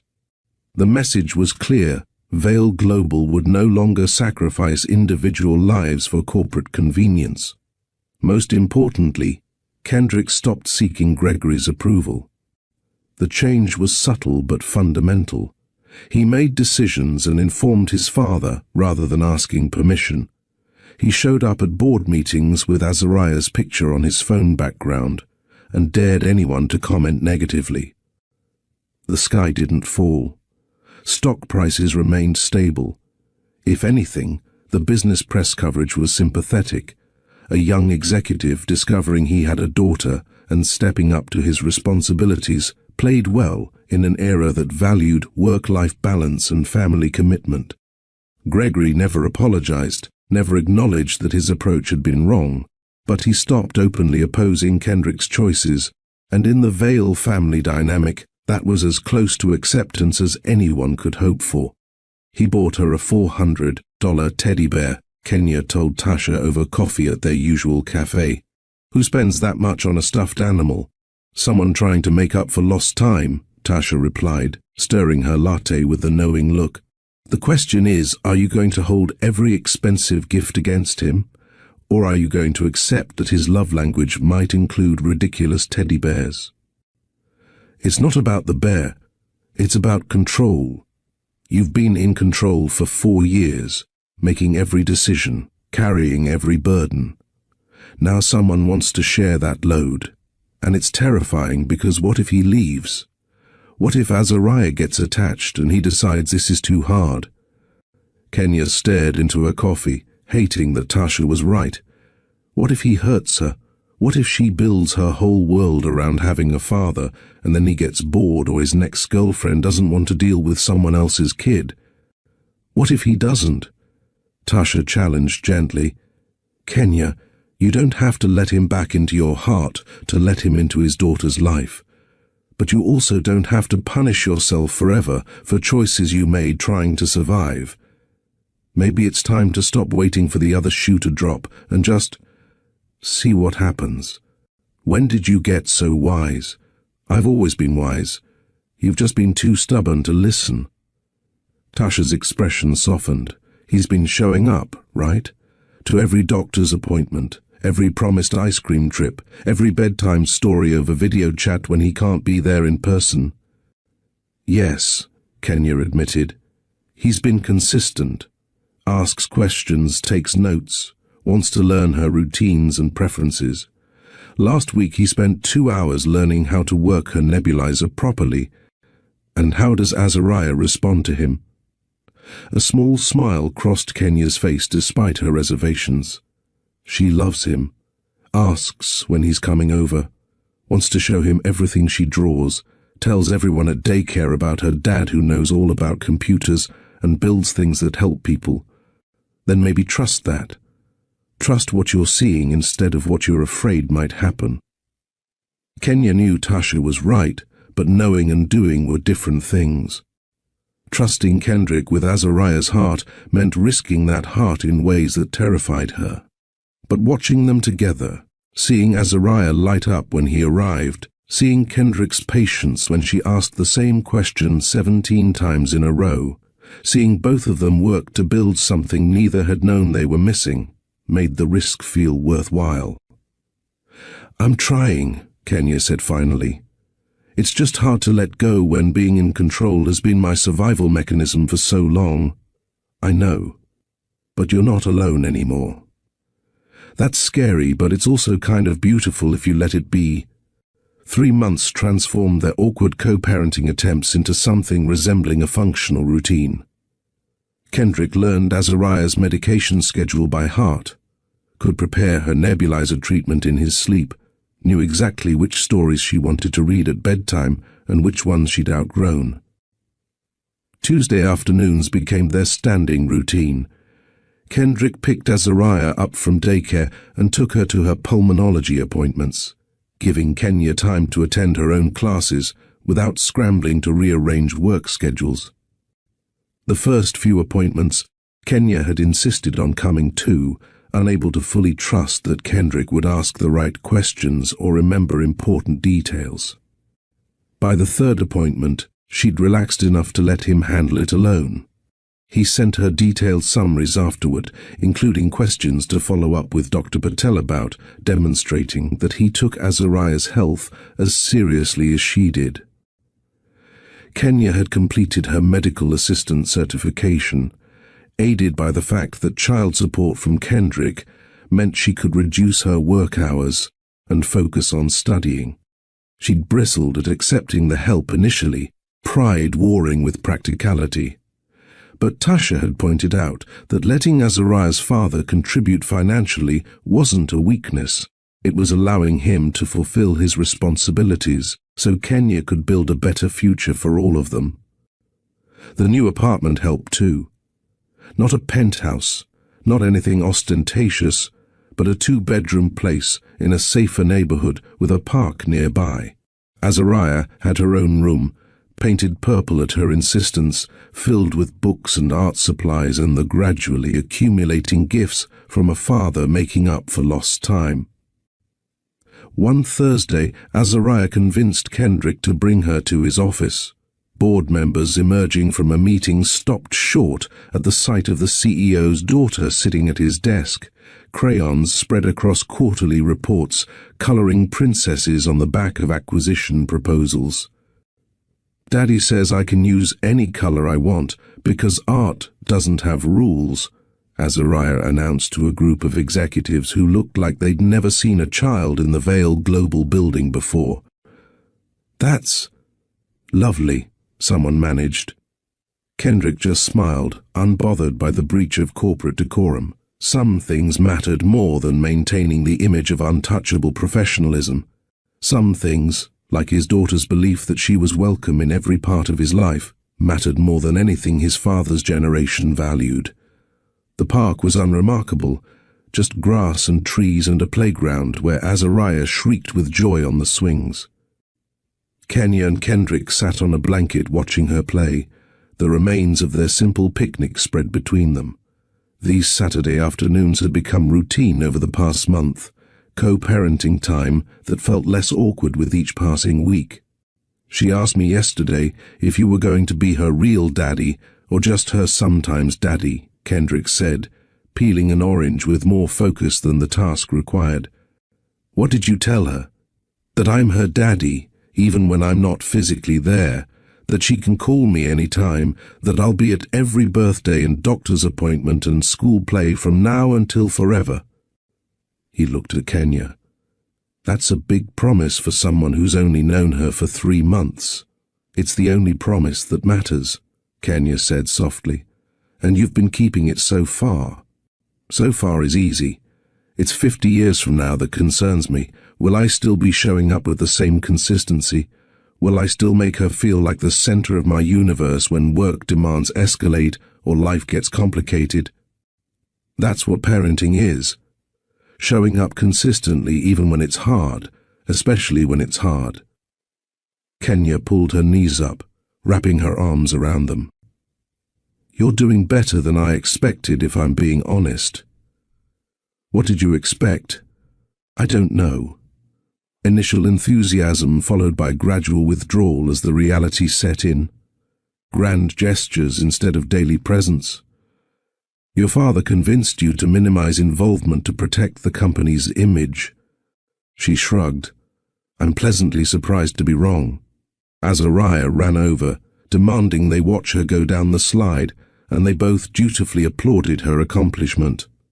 When she ran back to play, Kenya found herself laughing at something Kendrick said about the physics of playground equipment, and the sound surprised her. Genuine, unguarded laughter that she hadn't allowed herself around him in years. He looked at her then, and she saw something in his expression that made her breath catch. Not entitlement, not expectation, just quiet gratitude that he was allowed to be here at all. I signed us up for Keo parenting counseling, Kenya said, breaking the moment before it could become too weighted. Tasha found someone who specializes in non-traditional family structures. The first session is next Tuesday. That's good. We could probably use guidance on navigating this. Kendrick hesitated. It's not couples therapy. No, we're not a couple. We're two people trying to raise a daughter together. Kenya looked at him directly. But maybe someday, if we both wanted to explore whether there's still something beyond co-parenting. One step at a time, Kendrick finished gently. One step at a time, Kenya agreed. It wasn't a declaration of renewed romance. It wasn't a promise of reconciliation.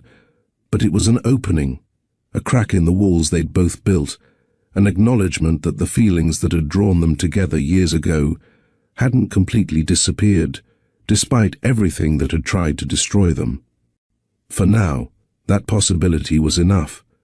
They had time, years of Azariah's childhood stretching ahead, years of learning to trust each other again, years to see if what they'd lost could be rebuilt into something even stronger. Don't let powerful people write your story for you. Kenya and Kendrick learned this lesson the hardest way possible, when you give others control over your narrative. When you let fear of consequences silence truth, you lose years you can't reclaim. Speak your truth, even when you're afraid, especially when you're afraid, because the cost of silence is always higher than the risk of honesty. Silence and assumptions destroyed what love had built. A single intercepted letter, unchallenged assumptions about why someone left, pride masquerading as protection. These things stole 5 years from all three of them. Communication isn't just important, it's essential. Tell the truth early, even when the consequences feel terrifying.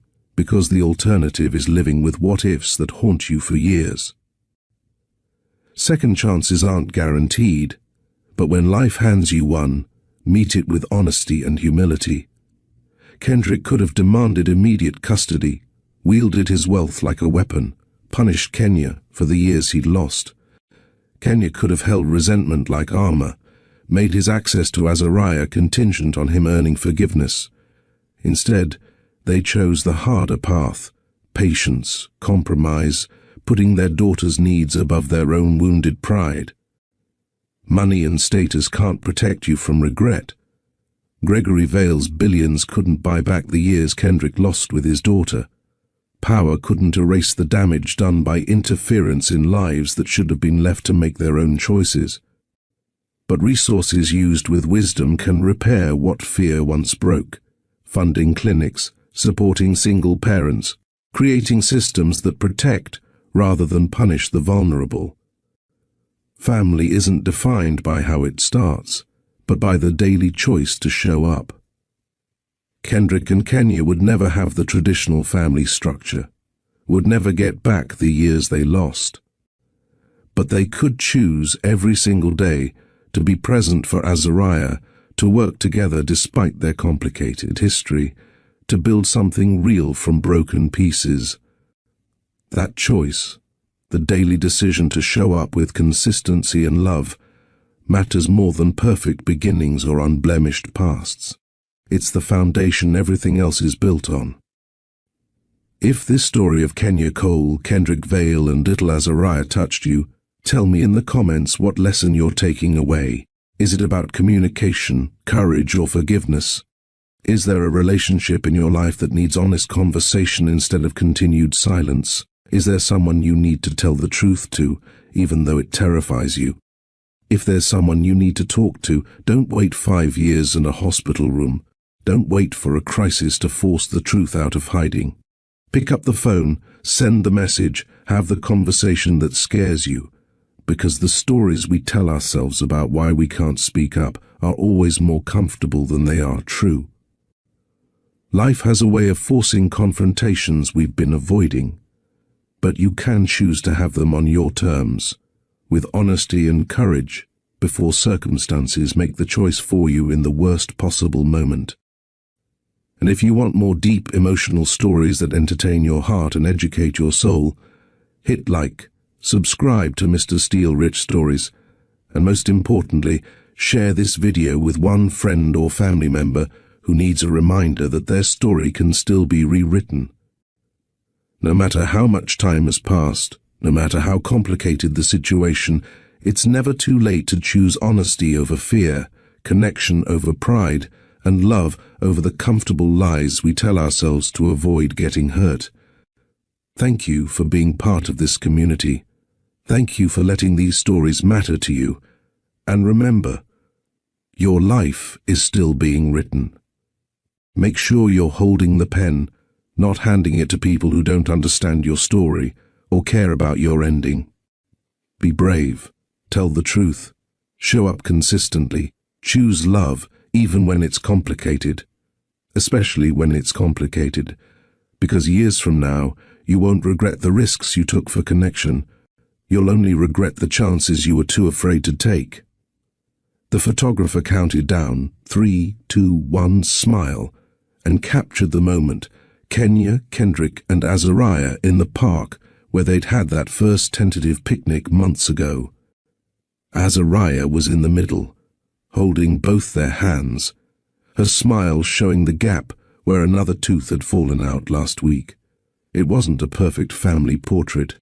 Kenya and Kendrick weren't married, weren't even officially dating, though the counseling sessions had evolved into coffee afterward, where they talked about more than just Azariah. But they were family in the ways that mattered, committed to their daughter, learning to trust each other again, building something real from the wreckage of what had been stolen from them. Azariah didn't fully understand the complicated history between her parents. She just knew that she had a mama who loved her fiercely and a daddy who showed up for every promise, and that was enough for now. The harder conversations would come later, when she was old enough to understand that love sometimes meant difficult choices, that good people sometimes made mistakes, that family could look different than storybooks suggested and still be whole.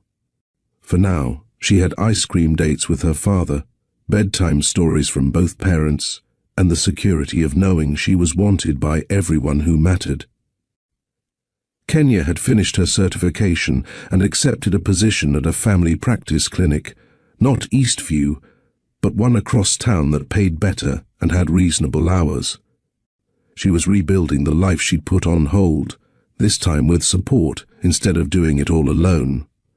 Kendrick had restructured his schedule at Vale Global, establishing boundaries his father didn't approve of but couldn't argue with given the division's continued success. Tuesday afternoons were sacred. No meetings, no calls, just time with Azariah. His assistant knew that anything involving his daughter took immediate priority over everything else. They were figuring it out, day by day, mistake by mistake, conversation by conversation. It wasn't easy. So parenting never was, especially with their history. But they were trying, and trying mattered more than perfection.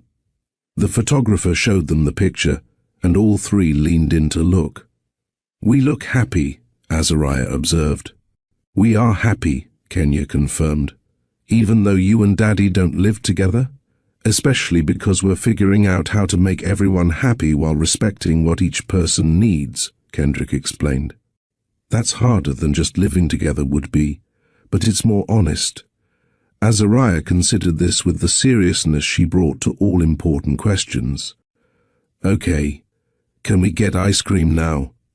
They laughed, Kenya and Kendrick together, the sound rusty but real, and headed toward the ice cream shop where Azariah would order her signature combination of flavors that shouldn't work together but somehow did.